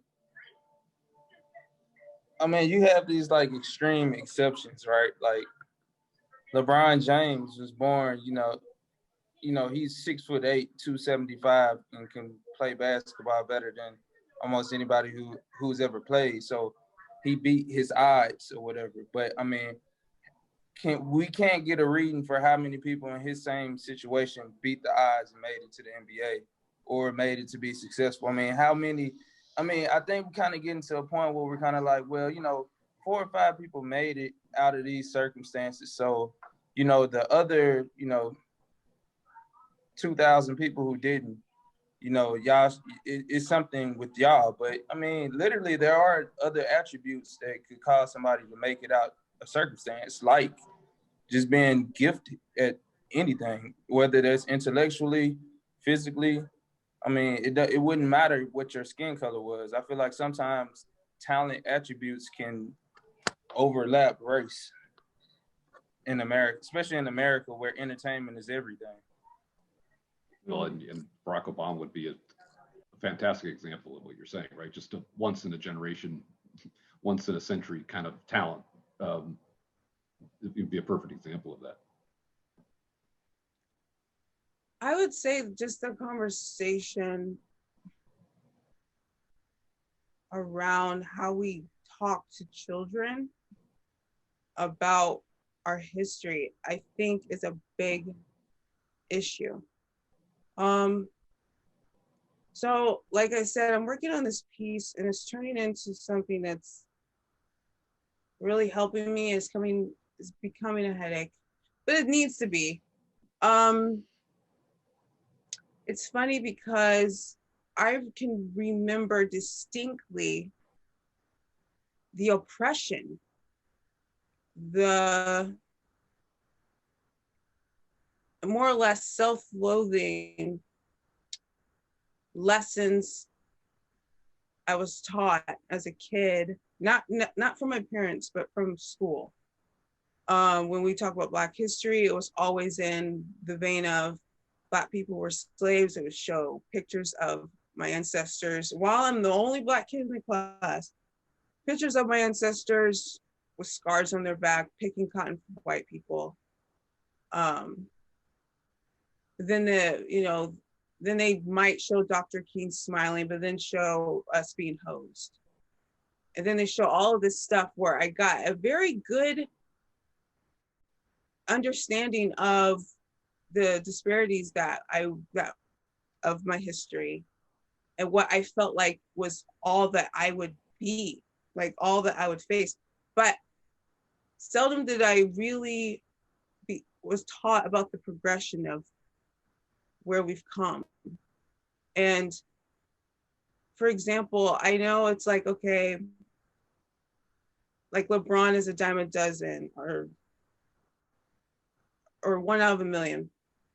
Michael Jackson or Michael Jordan or all of these people. But look at the NBA, it's 90% Black. Look at the NFL, it's 90% Black. And I think a lot that happens with the conversation with Black kids is they're indirectly taught, because we do say this to Black kids, you got to work 3 times, twice as hard just to be almost equal to white people. And then that just is a defeatist attitude to where they're like, well, why try if I have to work that much harder? I don't want to work hard at all. They're kids. I'm just saying that. It's almost just like, you're Black, you're going to have it hard. It's going to be so impossible for you to make it out wherever your circumstances in. And then this is your history. You're welcome. But they didn't really teach us that Booker T. Washington, you know, was a slave, and then he became an educator, and then he founded Tuskegee University, which is still here, which is a university where my father went. Like, we need to start teaching kids to be proud of their history and progression, to where all of these stories that we hear from 1619 up until now would only just be fuel for them. Where we don't teach like, oh, there's just been one Black president, and so it's going to be very hard. We're like, no, we were slaves and we became president, we became this, we became all these things. You can be anything you want. And if you just work hard, you can do anything you want. That narrative needs to be instilled. But often, I don't feel like that's really, I can't say that's all Black people. I'm just saying, we will teach, and this is because we don't want Black kids to get their hopes up. And so we come from a good place. But the thing is what happens are these parents might have grown up in a different time, and they feel like what they went through is their children's time, and it's not the same. And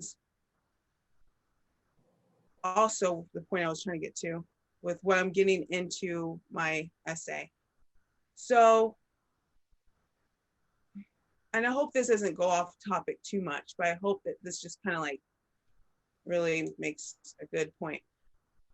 So Coleman Hughes talked about this study that Thomas Sowell used for this book, where he compared Black immigrants to Black Americans. And these two groups, he found these two groups living in Harlem, New York. And he said that there was a study done on 2nd generation Black Americans that grew up in America, born here, and go through America. Then their counterparts that are Black Americans go through. And he said, if systematic racism was so real, then the 2nd generation Black Americans' levels of education or crime rate or, you know, high school graduation or professional occupation, like how many slots they get, like it should be pretty the same. Like if they all go through it, because systematic racism only knows you by your color. It doesn't know you by being an immigrant or being from, you know, West Indies, just color. And he said, and still Black immigrants were here, Black Americans were here, still low. He's like, so systematic racism is so real, why does it not hit them the same? So Coleman filled in and conceptualized it more. He said, okay, yeah, there's a little bit of not a flaw here, but he said, of course, the 1st generation or the 2nd generation Black Americans, their parents were the cream of the crop. Being able to come here, they like very well educated, financially stable, stuff like that. But he said, even with that, why was it like this? And I looked at this study, and this was months ago, maybe 6 months ago. And I was like, this makes sense. But something was like, there's something off. I'm like, it's not that easy. And then I'm like, you know what? I think it's as simple as this. And this is not to patronize my community, because I'm sure I'm still dealing with this. I know, but Black immigrants don't have a bad relationship with American history. They don't have the same association with American slavery. That's not their history. So let's just say if they ever did encounter systematic racism or microaggressions, they're not going to actually get that that's what's happening, because they weren't taught that. We are taught that. Even if it's not really a microaggression, if it feels like it, it is, or it could be. So I call this a racial dysphoria, like being racial, like body dysphoria, body dysmorphic, being racially dysmorphic. It's like with someone with body dysmorphia, they could be Naomi Campbell, but could see themselves as someone that's like 500 pounds. It doesn't matter that they actually are Naomi Campbell. It matters what they see. Their perception is the reality. That's all that matters. And usually this distortion is contingent off of a trauma. So then I was like, well, that's kind of Black Americans. We have this racial dysphoric lens where we look at ourselves in a reality that's actually not real, but because that's our perception of what's going on, it is real. And I said, that's the gap here. It's like Black immigrants minus racial dysphoria equals no systematic racism, you know, but Black Americans plus this equals systematic racism. Like, and I think that's the big issue of why we have a problem, or yeah, where we don't really see our progress because we have this distortion of just reality. And so Thomas Sowell and all of these people can give all of these stats, scientific stats on to combat this isn't our reality. If we think this, it doesn't matter. So that is actually this essay. This essay turned into something, but right when I got that, I'm like, okay, I have to go down this avenue, because I really think that that is actually the problem with why, the main problem.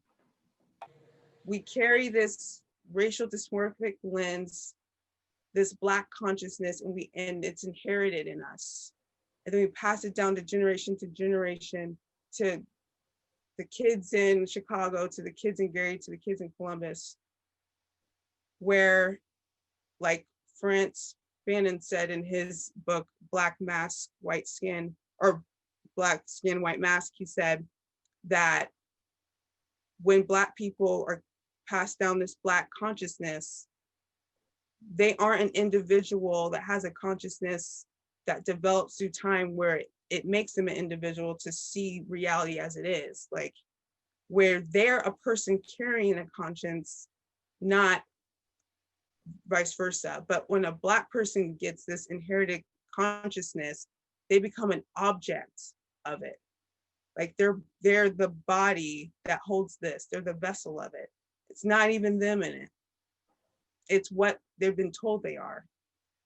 And that is the issue of why people don't like Thomas Sowell, Coleman Hughes, John McWhorter, because and all of these men were people that would have been in Black Lives Matter. Coleman talked about being a Black Lives Matter advocate. And he said it took a run-in with reports, with data, with looking at things critically, where he just couldn't deny, like, I'm wrong. And he said he started listening to John McWhorter and then having talks with him at Columbia. And then it's never like that. It's a process, because you really have to be like, is the world lying? Like, or am I wrong? Or have I been taught wrong? Like, what's going on? So I don't even know who answered the question. I just went on that thing. But I think the gap of what people don't realize is just that unhealthy, toxic relationship Black Americans have with history. And not only that, but we've never had a good relationship with race. Race is why this happened. Like, race is why, you know, how we were introduced to this country. Very with terror. When we think of race, it's terrorizing.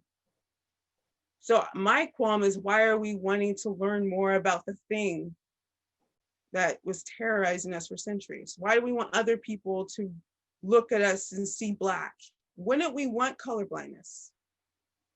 Like, wouldn't we want to undo what slave masters did to our ancestors? I like still dealing with that clearly, but yeah.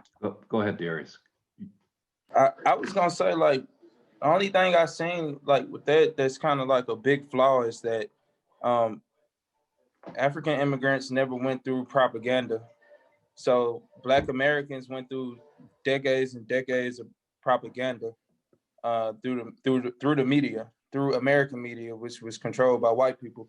And even with that being said, like even in college, I seen a study on immigrants compared to Black Americans, and they were talking about they interviewed hundreds of Black immigrants, and they said how some of them could speak very great English, and when they would go into interviews or talk to white people, they would purposely speak broken English because in America they feel like immigrants were viewed as hardworking, and propaganda-wise, Black people were viewed as lazy. So they would purposely speak in native tongue or anything to disassociate themselves with what was Black in America in order to have a better chance at creating a better life for them and their kids. Mm-hmm. So I feel like that's a major thing.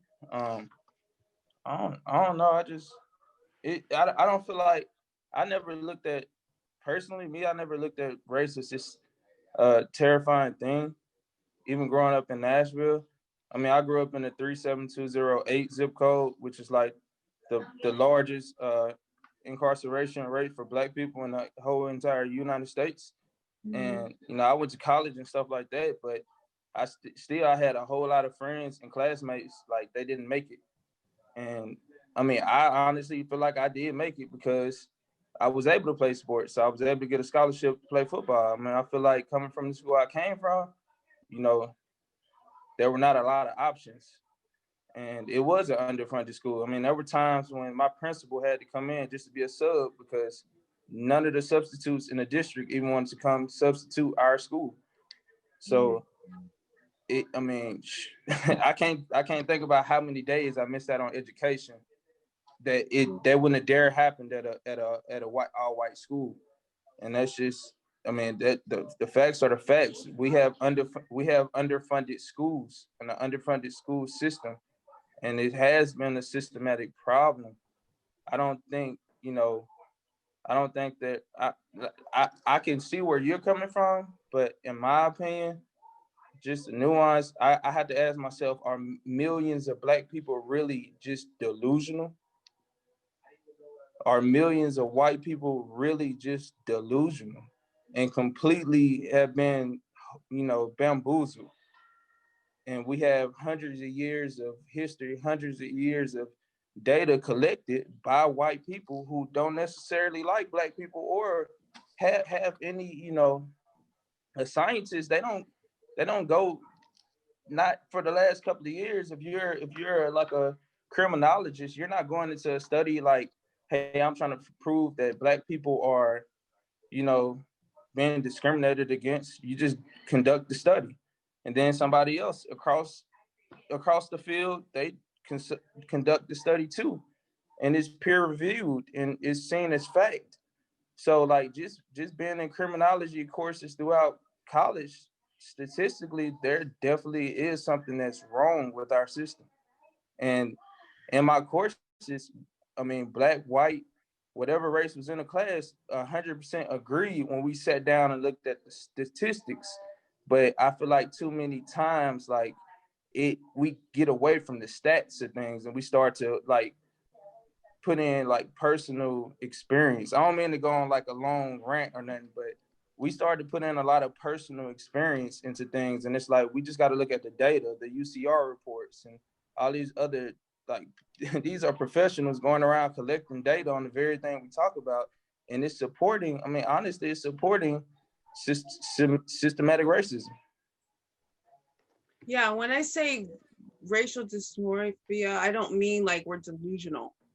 Yeah. I think that our perception is literally reality. We believe that, and we've been taught to believe that, specifically with media. And like I said, like I got a master's in journalism, and get up. Sorry. I got a master's in journalism. It's okay. And that is where I really saw how media really inflates racial tension. Like fundamentally, I was just like, and this was before this journey. I was just like, okay, I had this inkling, but wow, like now I see how easy it is to do that, and just how dangerous it is for someone who wants to become a journalist just to, you know, fuel the flames, if you will. But I do have a question for Darius, if that's okay. Please. When it comes to, because this is a question that we've been, when I say we, like our community, we've been talking about liberation for our community. Do you think liberation is like more on the exterior, and what I mean, like a collective thing of our community, like until all of us are liberated, then we won't know what liberation is? Or do you think liberation is a decision that a Black person has to make to liberate themselves from believing that they can't do certain things, or that walls are in the way, and become a Barack Obama or a LeBron James or a James Baldwin? I mean, and that's the thing. That's what kind of what I was speaking on earlier. There are like outliers. Like there are like people who are just, they're going to be more talented than the next Black person. So like me, I was more talented than the average than the average high school football player in my school. So I was able to get a free education. Everybody wasn't afforded that opportunity. So it's like when we say liberation, it's for right now in the current environment that we're in, it's going to be, some of us are going to get liberation. Like I'm liberated. I don't feel like I experienced racism. I mean, I don't feel like I experienced racism once I got to college. I mean, I did on like the, you know, the prejudice scale, but not systematic racism. I beat my way out of it, I feel like, to an extent. But I mean, if we've been honest, the people who may be less talented, because in the real world, there are less talented people in every aspect, they suffer the brunt of racism. They suffer to the fullest extent. I mean, somebody who just want to be a normal 9-to-5 working person is going to experience large amounts of racism. Well, I would say I can see how that can be true. Though I would say, personally for me, I think I am on the peak of liberation after I finish this piece. Okay. Like I feel like I am.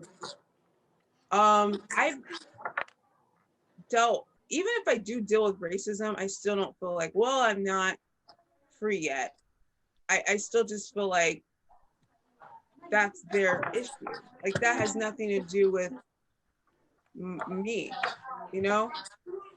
I have dealt with racism in a way where it's like microaggression to a very extreme version of when I was in BLM, a white supremacist, an acting white supremacist who had a group in Columbus. And this was after Charlottesville. A lot of different white supremacy groups were popping up in Columbus. And I was being very vocal about it. I was being interviewed on different news stations about it in Indiana. And this person sent these interviews. I don't know how he did it, but these stills of me from this interview, and he drew like racist, maybe into like this racist cartoon, made my lips bigger, made my eyes bulging, and then just like drew me being lynched, and was like, you know, Black lives don't matter, lynch yourself, you N-word. And even now it's funny because I've actually forgotten that happened. And it's not nothing like, oh, well, you are dealing with trauma. It has nothing to do with trauma. It's literally something that I recently was talking to someone with, it was Coleman. Okay, so I was talking to Coleman Hughes recently, and I start talking to him about Black Lives Matter. I'm like, you know what, something racism or racist really did happen, and I actually forget it happened because it doesn't have control over me. Like, it doesn't have control over my mind. I don't think, oh, because this man drew me being racist or being lynched, that means I'm inferior and I'm, you know, the N-word now because he said it. I'm like, no, like, I'm still a liberated Black person, and that person is very small. And if anything, Shelby Still said this quote, Black anger flatters white power. And I try to keep that in mind when I deal with certain things, because I'm just like, by giving any of my emotions over to people that want me to give them my emotions, I'm giving them power. But if I experience racism, I still feel like I'm not regressing in any way. Can I just really actually feel sorry for that person, but go ahead. I want to take a crack at something here. First of all, that was like a symphony. Like, the fact that both of you were sort of apologizing for talking too long or meandering, I'm like, no, keep going. This is good.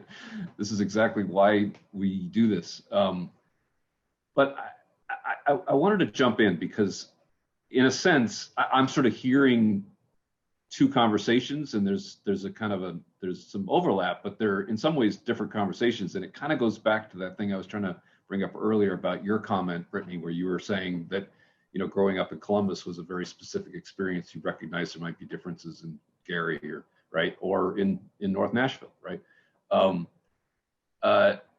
And in a sense, if I'm understanding correctly, Darius is basically talking about to Eric's earlier point about how we define racism. He's talking about the systemic kind of racism, right? And you're primarily talking about the sort of individual racist experience, being the subject of a racist, insult or something like that, or just racism, people having bigotry in their hearts. And you both made such good points. I was like jumping all over it. They were so good, but I wanted to stay out of the way. But so Darius is talking about, something like how we fund schools, right? Like the fact that we still have a system that essentially funds schools locally.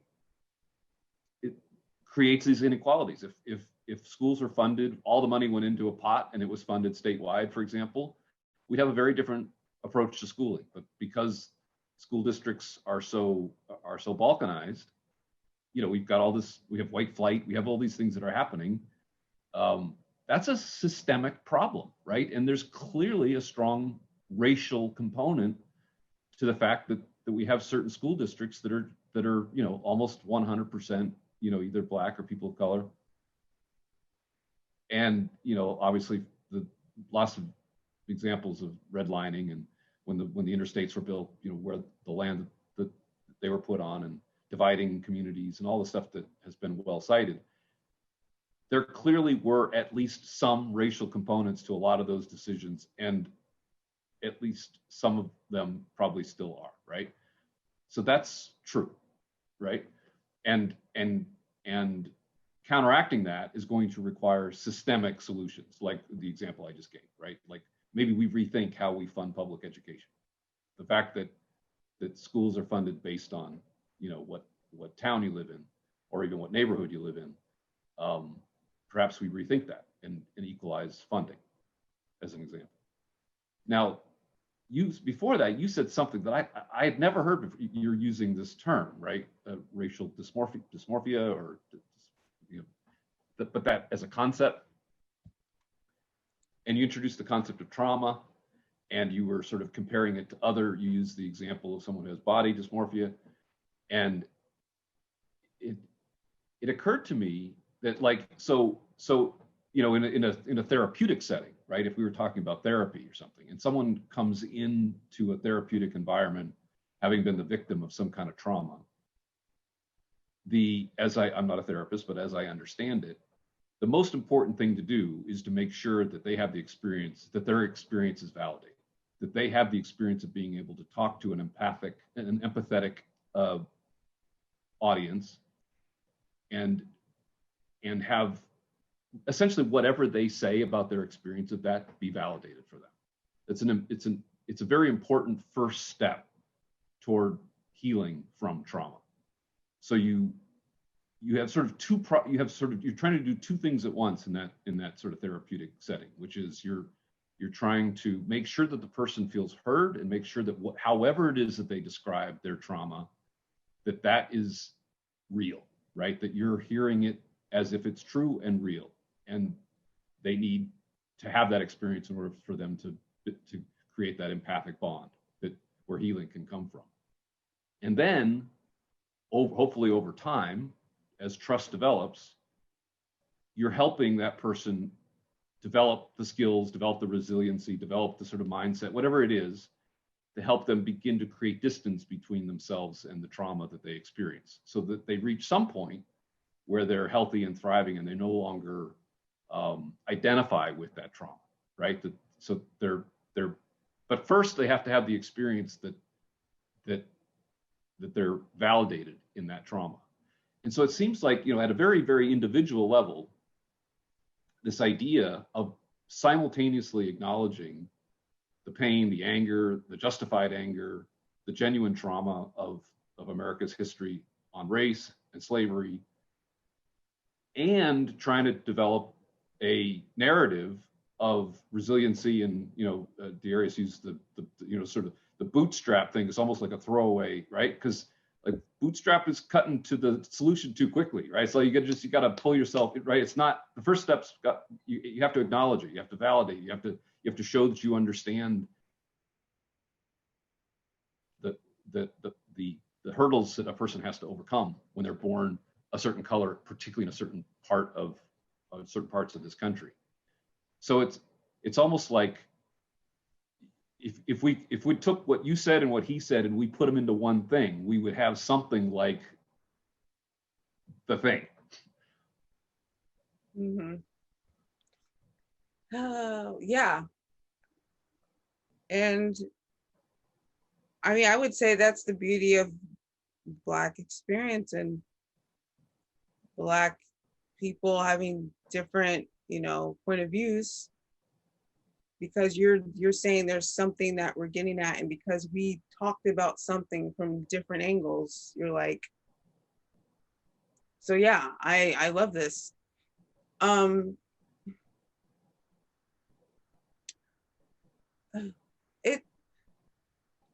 want to say something, but then again, I often find myself, usually if I feel this conflicted to say it, I'll write it down and let it sit on that page, and then I'll conceptualize it on my own in private. But I remember something that my friend said to me when the first year of BLM that pissed me off. Now I think makes sense. But he said, and he was Black, and I would say he was very conservative-ish. But he said, you know what if we don't need a Black Lives Matter anymore? Like, what if racism was ended in 5 years? I'm like, well, the point is not to have a Black Lives Matter. It should just be we matter. That's it. We're mobilizing for people to understand. He's like, yeah, but what if we don't have racism? Like, what is Black people going to do? He's like, all of our life and our legacy is struggle. And as kind of a part of our identity and our culture is struggle. Freedom is a very, it's like a spiritual idea of just like, that's the goal, but we'll probably never get it, maybe. And I say this like in a general sense. And when I say being racial dysmorphic, and with body dysmorphia, especially if someone does actually lose weight and they're 300 pounds, and I looked at this, so I'm just whatever. And they're 300 pounds and they lose 150, so they're 150, and they still see a 300-pound person. And often it's because they're afraid of recognizing their potential or like the freedom of the reason why they ate to get to 300 pounds, if that makes sense. Like that's no longer an excuse anymore for them. They lost the weight. They can now do the things they want to do, but they're too afraid of that freedom. That their mind has distorted reality for them to just concentrate on this thing that's not real, this false perception of you, and believe that's reality, and ignore the progress you've made, and ignore the freedom that's like outside that door. And I sadly, just on analyzing my life and people close to me and various Black people I've talked to. So I don't want to say this in a general sense, but I'm afraid that Black people are afraid of freedom because we're so used to struggling. Like me doing a Black Lives Matter was just like, it fit like a glove. It wasn't hard. It was hard as in, yes, it was stressful. I dealt with a lot of racism, stuff like that, but that's like normalized. Like, it's like, well, that's part of my culture. That's part of my history. But to live as an individual and not need a hand or not want a hand, or like that I can be anything I want to be, and that any barrier that's there, it might be harder to climb over, but I can climb it. Years ago, that sounded scarier than I can't do this thing because I'm Black. I mean, that's just honest. Again, that's my point of view from it. And because I know Black people who are very wealthy, who are in a great, point in their lives, who in my mind would be like the beacon of like hope for other Black people to get to, that are still like, but I can't, and that do not live in any neighborhoods where they would have to deal with police brutality like right on their doorstep, who just feel like in order to be Black and authentically Black, they still got to carry this, I'm struggling though. And I'm like, and I look at them, and before I totally get it. I still totally get it. And in a sense, that's still in me, but I recognize that's in me, and I'm like, that's not real. Like it's like we're struggling in a different way. I'm not struggling the way they did in the 50s. And I think oftentimes we think our struggle is the exact same from 1619 up to 50. We think that's the same thing. And it's like, well, then what did they fight for if that's the same? Like they did all this work for us not to have to go through what they went through, and we're not. But we feel like in order to represent and be like the real brand ambassador of this, we have to like sing "We Shall Over," like we just have to have this collective, we're not there yet, so to speak. Yeah. So that's what I mean by when I use that phrase is, and it's not just, and I'm not even saying it's our fault. That's the thing. I don't even think it's our fault. I do think media says, yes, that image that you see in the mirror is you. Yes, you have not progressed. Yes, nothing's changed. Yes, Black people are in danger. Yes, it's nothing changed since the 50s. Yeah, 1619's real. Like that is what I. Sorry to interrupt, but I was being so patient that I forgot to make that point. That was the common denominator between what you said and what Darius said.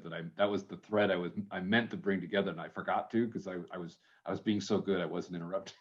It's, you know, you have an idea, like if you don't say it, you forget it. But that was because I think Darius used the term propaganda, right?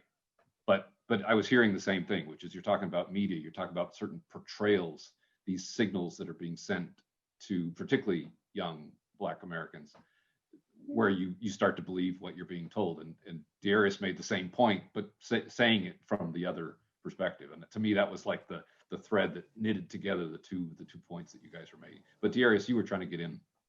Yeah, I mean, I don't know. Maybe this is cynical, but I just don't believe that in the saying that you could do whatever you want to do. You could be whatever you want to be. I don't think that's true.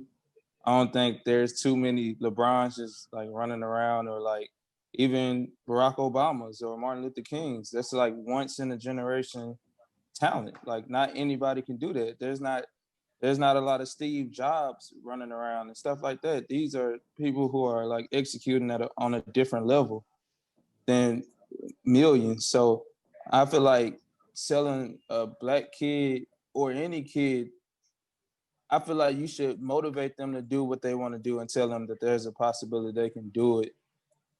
But I just feel like with Black people though, it's like I really do feel like the tool that gets you around racism is the fact that you might have a talent that transcends race,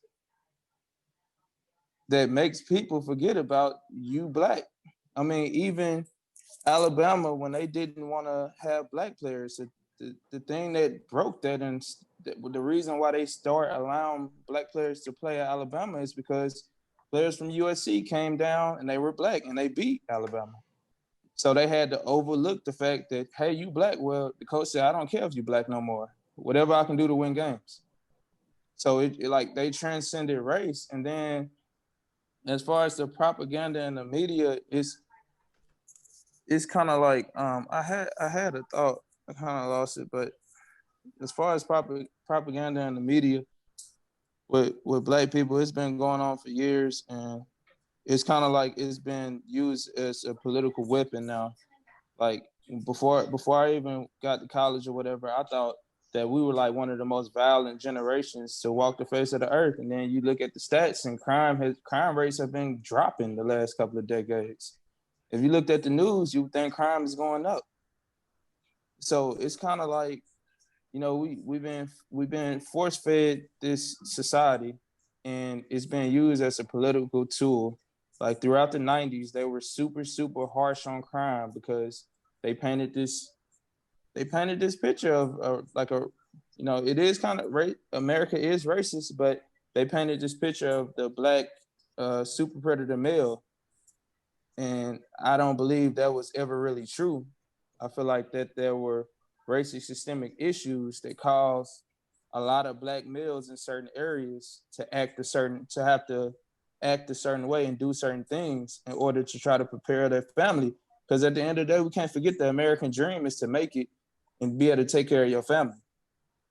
Mm-hmm. Some people, everybody has a different way of doing it, but at the end of the day, like that's the reason why people wanted to come to America, was a new life and to have the ability to create wealth and own property and own land. And like those are the things that we want as Americans. So why should it be any different for a Black person? Well, I get what you're saying about gifts and talents like transcending race. And therefore, that's why maybe these pockets of people get achieve these awesome dreams in these spaces. And when I say you can be whatever you want, obviously, if you're 5'2", no, you can't be in the NBA, like obviously. But like, if you work hard enough and it's like realistic, I believe you can get that or something close to it. But right now with the NBA, I mean, the narrative around that is talking about racial issues. So they are talking about race now, and they're still successful. And it's almost like if the team isn't talking about race, people are batting an eye at them. But there are different people right now that are actually becoming very famous because they are talking about race and they're not transcending anything. Like Kendi, I don't know if Imbrim X Kendi, he's very famous because he's come out with this narrative of anti-racism and racism. So, I mean, I don't know if it's, I guess I just want to make sure I'm getting your point right, is if you have a gift and a talent and you don't really expound upon your race or being Black, that you have more access to that talent? I'm Like saying that having a once in a generation talent as a Black person transcends your race. It creates the experience of being white in America. Well, LeBron said that he would say no, because when George Floyd died, he said that was me, that could have been me. In a sense, he's like, he actually made the point that being famous doesn't stop him from bullets. So, and he was being very vocal about that. But see, there's kind of like, he's in a position to be able to say that could have been me and not that was me. So the odds of LeBron James getting pulled over and killed by a police officer are slim to none because of the neighborhood he lives in, because of the stature of who he is. When somebody walks up to the car, hey, they gonna automatically know that's LeBron James. Like, they automatically gonna know that. So he's transcended being Black. His name is bigger than just the Black guy. Like, he's LeBron James or Michael Jordan. When it's certain names you say that transcends race. So like, I feel like a certain portion of our culture in America transcends race, because when I think of Steve Jobs or anybody who's reached that stature, I don't even think of their race. Yeah, I actually agree with that, because a lot of people, and I mean, this was like an SNL skit, but like when Beyonce started talking about Blackness and having these albums out about being Black, people were shocked that she was Black. I mean, they made an SNL skit like laughing at it, but a lot of people were kind of like, oh yeah, she's Black, because everyone's so used to Beyonce just being Beyonce, and that's kind of it. I think what you're actually saying is what I am saying in a different way, because what you're saying is LeBron is LeBron. That's the reality. LeBron's LeBron. He's not in any danger, because yes, he has transcended the normal oppression of, let's say, you and I. Like, if you and I were stopped by police, we'd be like, dang, hands up. LeBron, though, shouldn't have that fear, because right when they stop him and see it's like, I'm like, oh, can I get an autograph? Like, everything's gonna be fine. What I'm saying is exactly what you said. You're saying the reality of LeBron is you're not in any danger because you're LeBron. All right, but my thing is, I'm so sorry. I apologize. Oh, I'll be very quick, but like, so you're saying the reality of him is LeBron, you're not in any danger, but LeBron is saying to millions of people that he said things don't change when you get rich, you know, like I still could get shot, I still this. So that's that racial dysmorphic lens that he has. that inherited Black consciousness that's like, but I still got to say this for my people. But that's not his reality. That's his perception of his reality. And that's what I was gonna say. It's like, what do we do about the majority of people don't have that type of talent? I mean, we just got to be realistic. It's the majority, 97% of people don't have that type of talent. That's why it's the top 1%. And my thing is, what do we do about them? And with LeBron, I think more of what he's saying is he can feel it from a emotional standpoint, because if he wasn't born 6'8", if he didn't have the talent, he could have been George. He could have been George Floyd. He could have been all these other people. And I mean, we live in a celebrity-driven culture where that's more important than race. Like the fact that because you can dribble a ball, you matter more than me. But you're Black too. Yeah, but that's true. Me as a Black normal person, or a person who may be working a 9 to 5, I'm not saying me personally, but most Black people, some Black people are still experiencing racism at its extremes. I mean, a Black person in Marcy Projects in the 90s, I mean, it would be hard for me to tell them that they're not experiencing racism like the 50s, because that would have been a lie. Although somebody's not telling them, hey, you can't go to this water fountain, you have police officers beating the hell out of people, stopping, frisking them.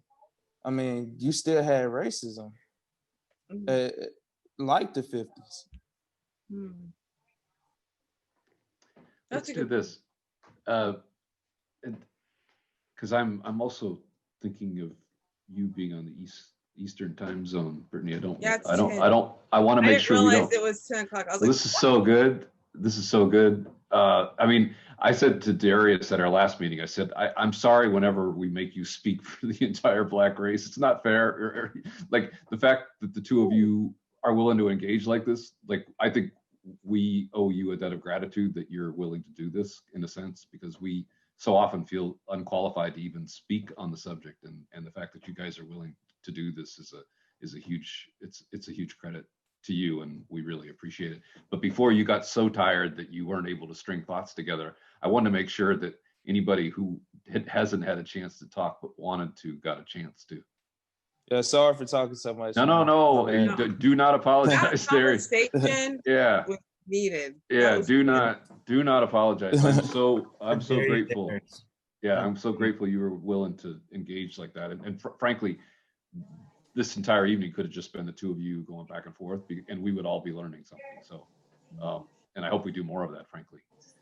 But Eric, did you want to jump in at all? Yeah, I guess I really got interested in the train of thought that you were trying to land in, Brittany. And I just want to say hello. I didn't really get to meet you properly. I want your hair. I wish I had this. Her hair looks amazing. Yeah, but it looks alive. Because I always try to find and think of, well, where's the root, and how do you solve it? Where's the root, and how do you solve it? And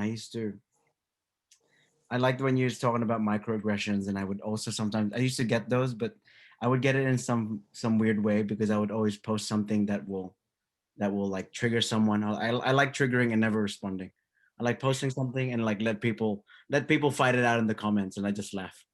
But what's funny, what would trigger me is when people try to defend me. Like, Eric didn't mean it that way, and I'm like, you don't know anything. You can't speak for me. Yeah. And I would say, especially if a white person does it, it's like, can't speak for me. Yeah. but the thing that I was really interested in what you were saying was, because I grew up in Australia, so I only understand Black culture through movies, through books, through film, through TV shows, etc. Basketball, all that, Space Jam. That's one of the best movies ever. but I the things that I would try to find. There was two moments, at least. I always try to get too personal, but there's two moments in my life that I felt hit hit a point where if I don't make a conscious decision, it will lead to resentment and or failure. And one was um, when my community, at least the music community in Australia, something happens. At least you would check the stats. Happens a lot of music, but just overall in general, there's more people. There's a lot of people committing suicide. A lot of mental health issues. A lot of that's popping up. Mental health, people committing suicide, um, anxiety, depression, all of that. And one of the things that I tackled, that I tried to fight for, is that at home. And because it's also because I would hit it, and I had a few friends that passed away, that died, that one jumped off a cliff, and it would like, okay, the question would always hit me, was like, I could have been the one that jumped off a cliff, because what's the point? Like, life is hard. That could have been me. Like, why don't I do it? Because he did it. And what I started realizing, and when you're talking about it, when we're teaching, you said we're, and it's exactly that point when you said we're teaching young children a defeatist attitude. It's like, no, you're not going to make it. You're not going to be good enough. You're not going to be, you have to work 3 times as hard. And I'm trying to find a way to transcend that, at least societally, where I can, the way I got out of it, at least for me, was with the achievements that I have, that I've had, yet you're still depressed. Yet all these musicians that get to do what they love are still depressed, because something about the society now is the expedient. We want now. We want now.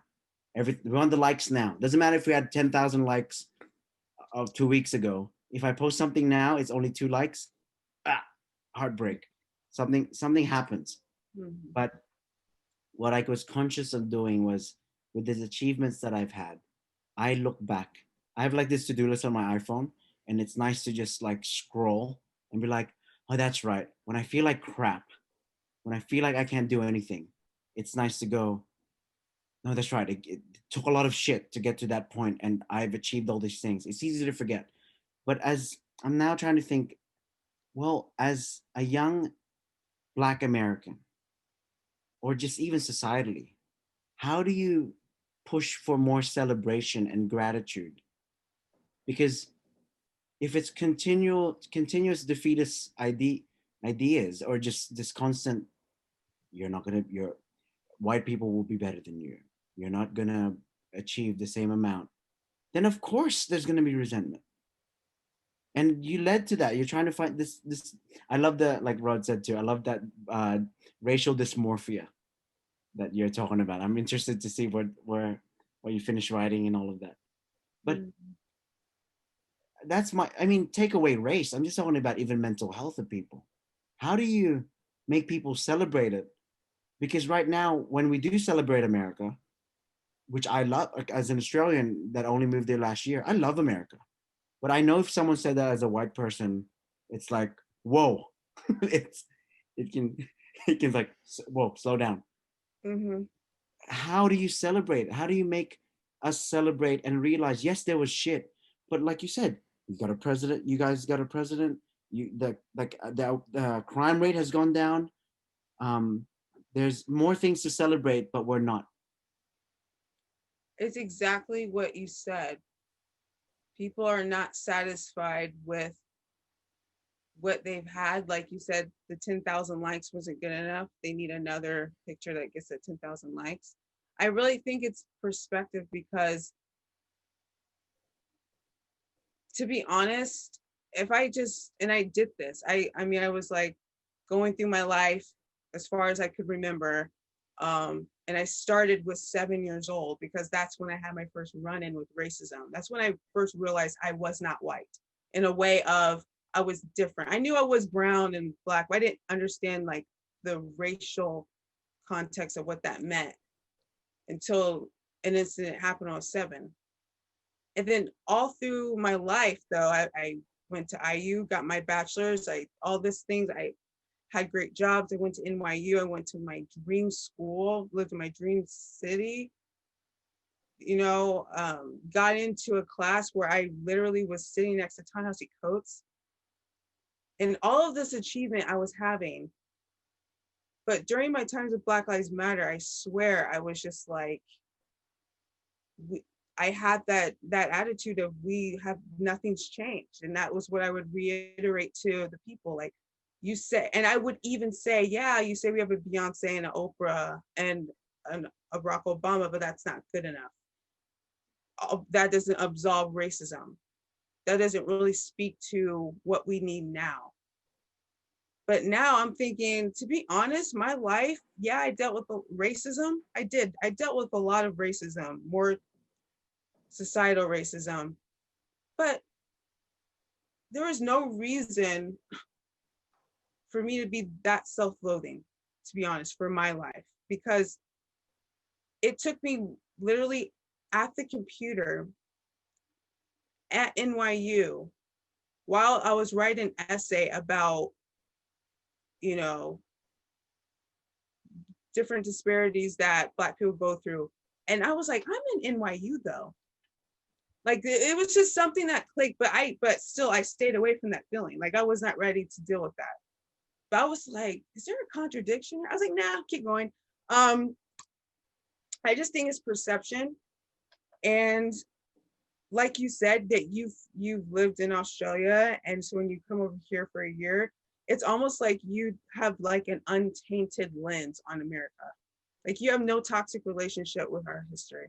Like, you come over and you see what it is. And that's why a lot of immigrants, when they come here, they thrive better than Americans, because Americans as a whole were spoiled, I believe. And with Black Americans, we have it's just a bad relationship with the history that enslaved us here. So yeah, if a white person that's a white American says, I love America, we are assumed, when we hear that, we're hearing you love everything about it, or every bad part about it, including the part that enslaved us here. Like, that is at least that's what I hear. Not now, I try not to hear it now, but that's what I heard. But what you said is, I think it's just an individual choice on why one would rather look at a progression of history rather than looking at the gap they think needs to be filled, which harkens back to what I said, people have an unhealthy relationship with progression. If you're looking for perfection, you'll never be happy in this country. If you're looking for racial perfection to where there's no spot of racism, good luck, because you're going to be depressed every day. For me, when I really sobered up on the reality of what it will mean to be Black in this country and what I could do to help with the progression of this country and make it better for everyone in my community, it took me to reevaluate and not relearn. I think reevaluate myself and how I was looking at history. And it was almost like I did a lens flip. Like, I didn't look at, oh, there's just been one Obama. I looked at it, how did Obama actually become president? From our history, that should never have happened. How is that? So what I do now is for my community, because I was a Black activist in one way. Now I feel like I'm a Black activist in a different way. And this is definitely not a route that's going to give me social clout. I don't really care. That's the issue, is wanting that praise, but whatever, we'll go down that way. But this writing that I'm doing, I'm trying to answer that, actually. I'm trying to get to why I know why, but I need to get down more to it in a way where I can like really showcase it. And I would say, if you haven't read this book, I read this like last year, but I'm just going through the notes of it, and it's what I've been talking about. So Black Skin, White Math, like this, like though that feeling that I would get, is this a microaggression? Or, you know, that feeling of feeling like I have to have this collective burden on my shoulder to be authentically Black. There's a lot of books that will just be like, no, this is wrong, like don't. But this book, this man is a psychologist, and he literally scientifically breaks down why we think this. And he's very harsh. I mean, harsh as in he's direct. More direct than Thomas Sowell, if you know. So yes, it's a good book, but that's all I have. I think it's just an individual choice to want to see the good. And that's very cliche, but.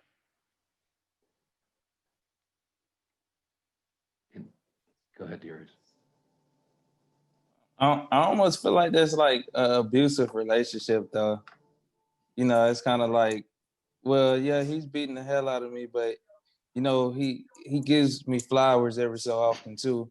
So I have to kind of look at the good.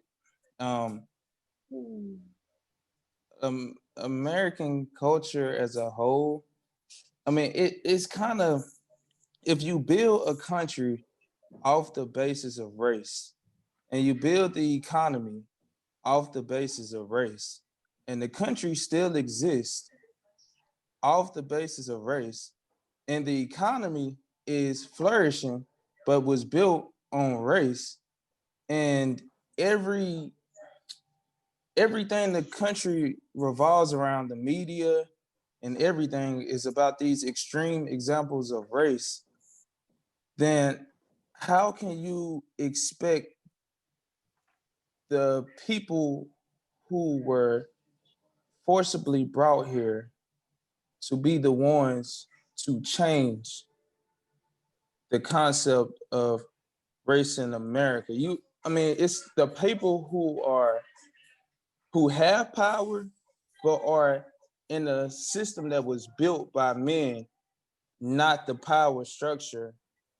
How do those people grab the power is what I'm trying to understand, because I mean, from a human standpoint, it sounds good, but when you're dealing with an actual system that has been constructed purposely, it's not like this was like nature or anything. Like it was purposely crafted by men who sat down and built this system that we're living in. So how do you get the people, the powerless, who were put in that powerless position purposely, to then say, with no power, I mean, we have power as humans and as a group, but power within the actual system itself, how do those people dominate, or not even dominate, level the playing field? Because if we ban 100%, I mean, I guess if we're looking at it objectively, yes, some Black people have equal opportunity. Totally agree. And that's due to circumstances outside of being Black. That's due to being born in a middle class home, socioeconomic status. But at the end of the day, there are still Black people who are born in certain places where they don't have the same opportunities. And I think it's kind of unfair to compare Black people to immigrant groups, because it's just not the same at all. Like historically, it's just not at all the same. Like the way we were introduced to the country, all of that stuff. I don't want to underplay the effects of slavery. I don't want to overplay them, but I definitely don't want to underplay them. I don't want to underplay the effects of segregation. I mean, psychologically, that's damaging. Like that's just super damaging to any group Gary, unless they're helped out. I just want to, I want to, because you just made an important point that I think we should expand, which is, earlier, Brittany, you were talking about the disparities between Black immigrants and Black Americans, right?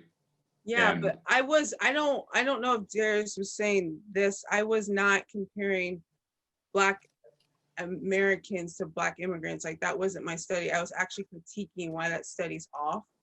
And now that study downplayed American slavery. And yeah, so I wasn't saying that. Right. Yeah, and I'm not trying to debate you. I'm sorry. Oh no, I'm just making sure like that was understood, that that's not what I was saying. When people, so Darius, you say it's just different, and I'm pretty sure everybody on this call is going to be like, that sounds true. Like that sounds right? That sounds correct. That there's something different, right? So that is, in other words, you say that, you get a bunch of nodding heads because that sounds right? There's something different about a Black person coming to this country and taking advantage of the opportunities that this country offers anyone versus someone who is Black who came up through the legacy of race in America. Now, the other side of that is, why do people make this comparison? Why do people say, well, we elected Barack Obama? There's something they're trying to say too, which is that it must not be just because of the color of your skin. It must be something else, right? Because if it really is just being Black, as in your skin color, therefore you're just prevented from some of the opportunities that if you weren't Black would be available. Well, then something like comparing Black immigrants and Black Americans would make sense as a comparison, right? But there's the fact that you can say that, and everyone here can immediately understand the truth of what you're saying. We can agree that there's something different there, right? But they're not making the comparison for no reason, right? Because it does highlight that it must be about something other than just pigmentation, right? Well, no, I don't mean to interrupt you. No, please. I would disagree, because like any group of people the government decides to systemically create racism against, they can. For instance, Native Americans, the reserve is some of the worst places, and they have some of the highest forms of poverty in the United States. Also, some of the highest forms of sexual assault against women that goes uncharged, all kind of stuff. And then you could look at groups like the Italian Americans when they first got here, how when they were put in the same situations that black communities were, they resorted to the same type of things. Crime rate was the same. They had the same elements. Like any race in the country that's been under a certain set of circumstances within their neighborhood, it's the same outcome every time. I'm not saying Black people can't overcome it. I'm not saying Native Americans can't overcome it. I'm just saying, when you look at it historically, any group, and I hate talking so much. No, it's good. This is why we do this. I'm just saying. But I want to make sure that you hear the point I'm trying to make, because I may not be making it very well. I'm saying, I'm conceding, and I think everybody here would, that the comparison is not a fair, it's not a fair comparison. Let's say that. Yeah. But there's a reason why people think of that comparison as being valid without necessarily harboring racism in their hearts, right? In other words, like, well, there must be something to the fact that you can be from Nigeria or Ethiopia or West Africa. You can come to this country,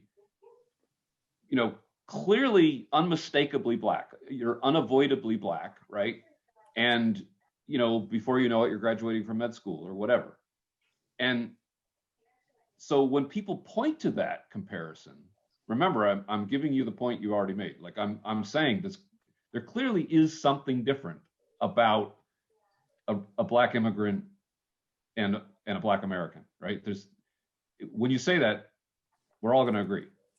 Yeah. Question is what, right? Because when we talk about Blackness, when we talk about pigmentation, skin color, it's clearly not that, right? It's something else. So Well, I that's what I'm just trying to say is what that's it's what I something else. right. And I was getting, that's, I think I tried to get at that. That was exactly why I brought up that study, was I said that study's off because you're comparing two groups of people that only look alike but do not share the same history. And I said the gap here, that thing that you're talking about that's missing, is what America did to Black Americans, that, and they did not do that to Black immigrants. Therefore, the relationship Black immigrants have with America is a good one, and we do not have that.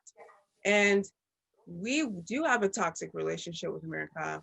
And I would say, with what I was saying prior, is not to say to take abuse from white people or the systems. I would say don't let that control you, because what media does is it will make the system seem like mile-high walls of you'll never overcome this. And yes, there's ways where this is real. I am not saying, and I'm not ignorant to the fact, I have friends in Chicago, Gary, trust me. That's why I try to be, I try to take time with what I write now, right? And I still talk to them and I, try to get their insight. But systemic racism is real, but there are ways where people see it differently, and the way like people see racism, that the word differently. And I would say that there's a lot of gain in making Black Americans believe systematic racism is a mile-high wall, rather than what I believe it is to be barriers, yes, but not barriers that are impossible to go over, like the 50s or beyond that, because racism won't end. Now we can like try to gut these systems and the racism out of it as much as possible. But I think it's more of people being in systems that make it that way, more or less.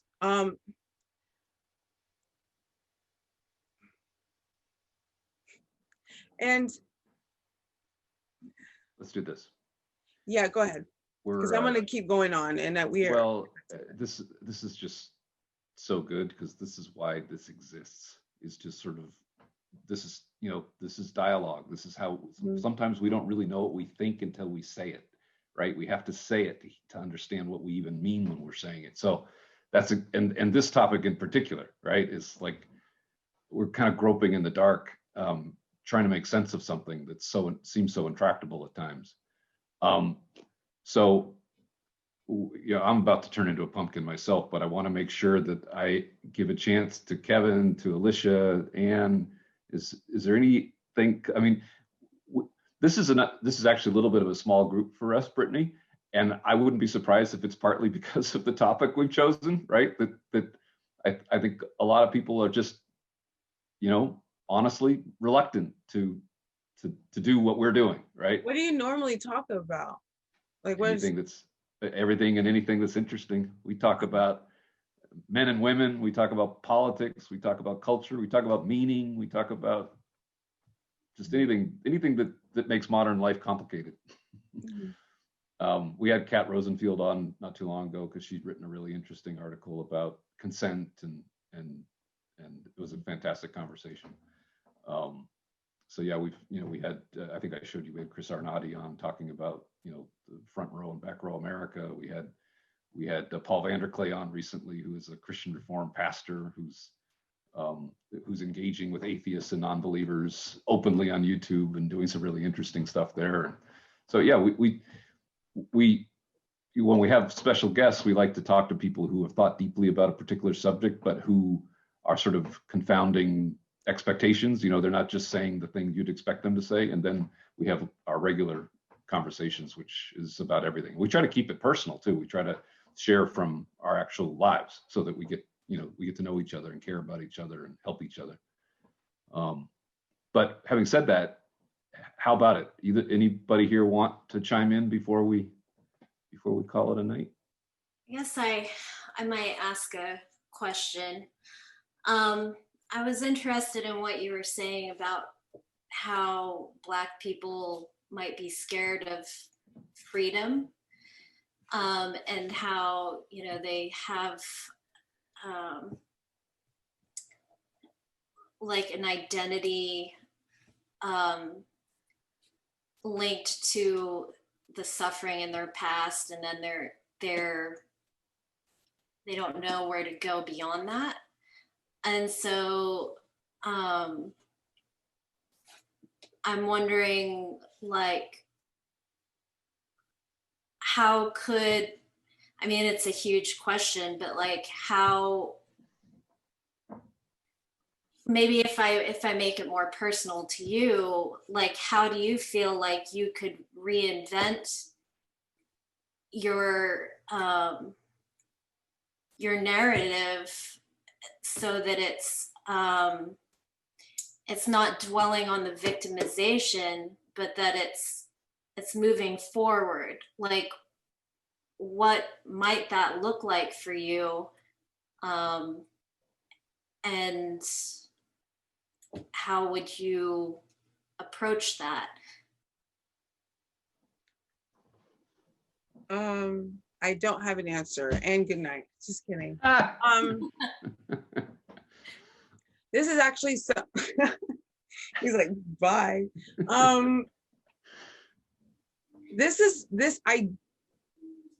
I might have an answer, not an answer, but with this, okay, so yeah, with this essay, and this might be another essay, but I went back to Between the World and Me, Ta-Nehisi Coates' book from 2015, and he used this phrase, and he actually talked about it in class because we brought it up, how this one word was just like ingrained in the reader's mind. He doesn't like to use assumed language. He doesn't like to use like words like white supremacy. So he said, he used the word a bloody heirloom to describe white supremacy and how it's passed down to white people generations by generations. And I was like stuck on that today. And I was like, in a way, what's passed down like that could physically show what is passed down to Black people. And I started to realize that maybe, and I started writing this out, and I wish I actually had it right here. It's in my computer somewhere. But I said, like, with white allyship, like this bloody heirloom started off as a very, let's just say, pristine looking, very shined up antique that was proudly passed down. But as we get closer, like to 2020, it is rusted. It's like taboo. People want to destroy it. I mean, it's still there, but people aren't proud of this. It's not on no one's mantle. It's still there. Now I've realized, like, the heirloom that was passed down to Black people was something that should have just stayed back when the Emancipation Proclamation was instated, where slaves then celebrated because they're like, we're free. It's not perfect. We're still going to go through a lot of things, but we are not someone's property anymore. And the thing about that is now this ghastly, grotesque object that should have been left then has been shined up into this weird, heavy trophy that Black people carry around. I'm saying this very general, and I'm talking through it because I'm writing through it. So I'm not saying this is actually the outcome of what my piece will be, but this is where I'm getting at. This ugly thing that was ugly, disgusting, ghastly, leave it there. They left it there when they ran away from the plantations, leave it. Has become this weird sense of like, where our pride has been like ingrained inside. It's hard to explain. It's like this thing that was not anything to be celebrated. It was the past. It's what slave owners did. It's now this shiny trophy that we all collectively hold up on our backs. And it looks beautiful and it's a struggle, but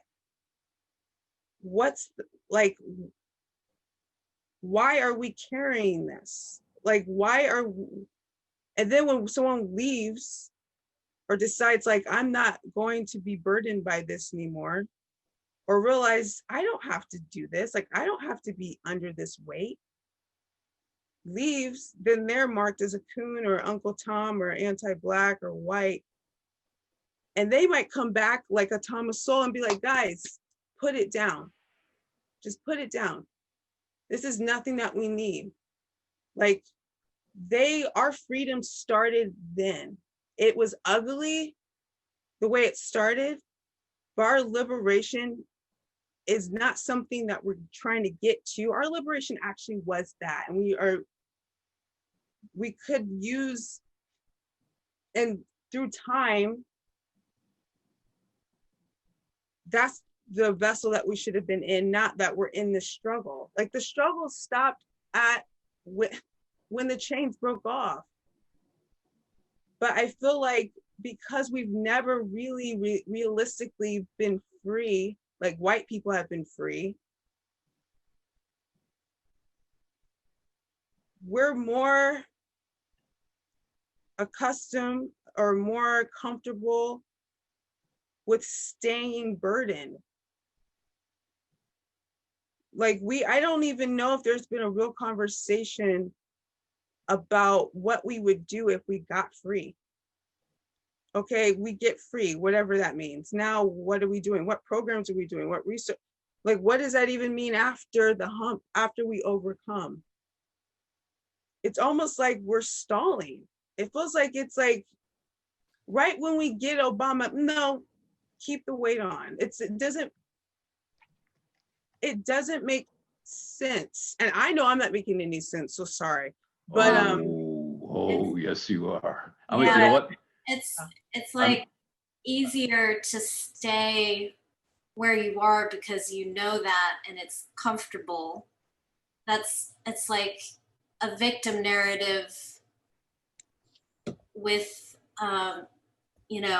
other traumas as well. So it's like, yeah, it's kind of, it's not healthy and it's not comfortable.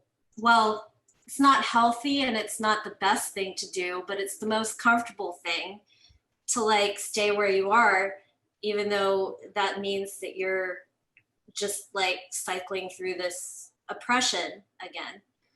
And right when you said that comfortability of the struggle is, I think it does have to do with how we learn about ourselves. We learn about ourselves through struggle. We learn about ourselves that we were slaves. We learn about ourselves that we couldn't do this because of our color. So we're ingrained with struggle from 7, from 8. That, of course, that is normal. And of course we feel like we are still in battle. Like, we still feel like we're in battle because we see racism now. That means nothing's really changed then. So we gotta carry this thing until we achieve freedom. But if we took it off of us, the way they took it off them, but we dug it up and put it back on our backs, we would be further along. And I don't mean like, I mean like just mentally further along. But I would wonder, what if we started teaching our kids, and when I say our Black kids, from 6-7, the progress aspect, that we were slaves, but you know what? Our slaves rebelled, they escaped, they built underground railroads. Like, we humanized the slaves. One, we don't say, I say slaves, I shouldn't, I say enslaved people who became free, who were very smart, despite the fact that they were told they were not human, that they couldn't read, they couldn't write, they couldn't do this, but managed to organize underground railroads to free slaves to the north. And not only that, but Harriet Tubman did it 13 times over the course of a decade or more. Like, going back for each slave. If I was taught that as a kid, I'd be like, I wish someone would. Like, I would have so much pride about myself, knowing that, yeah, man, my ancestors were this, but look how they fought, though. Like, that fight we were not taught, and that's not on accident.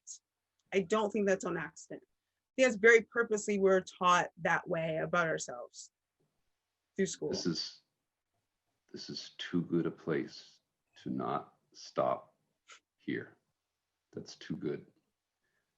I think we could go on. You guys are all just blowing my mind. Brittany, you're an hour ahead of us. Like, we have been on for 3 hours. Doesn't anybody need to go to the bathroom or something? Like, this is incredible. I forgot where I was. Yeah, this is,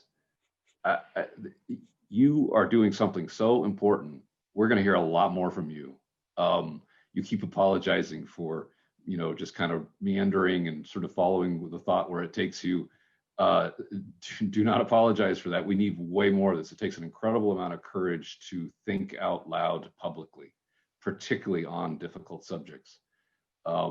And so you are contributing to the conversation in ways that it may take years to fully understand for you and for the rest of us, but we're going to hear a lot more from you. I'm considering all of us on this call very lucky that we got you when we did, because you're going to be contributing to the conversation.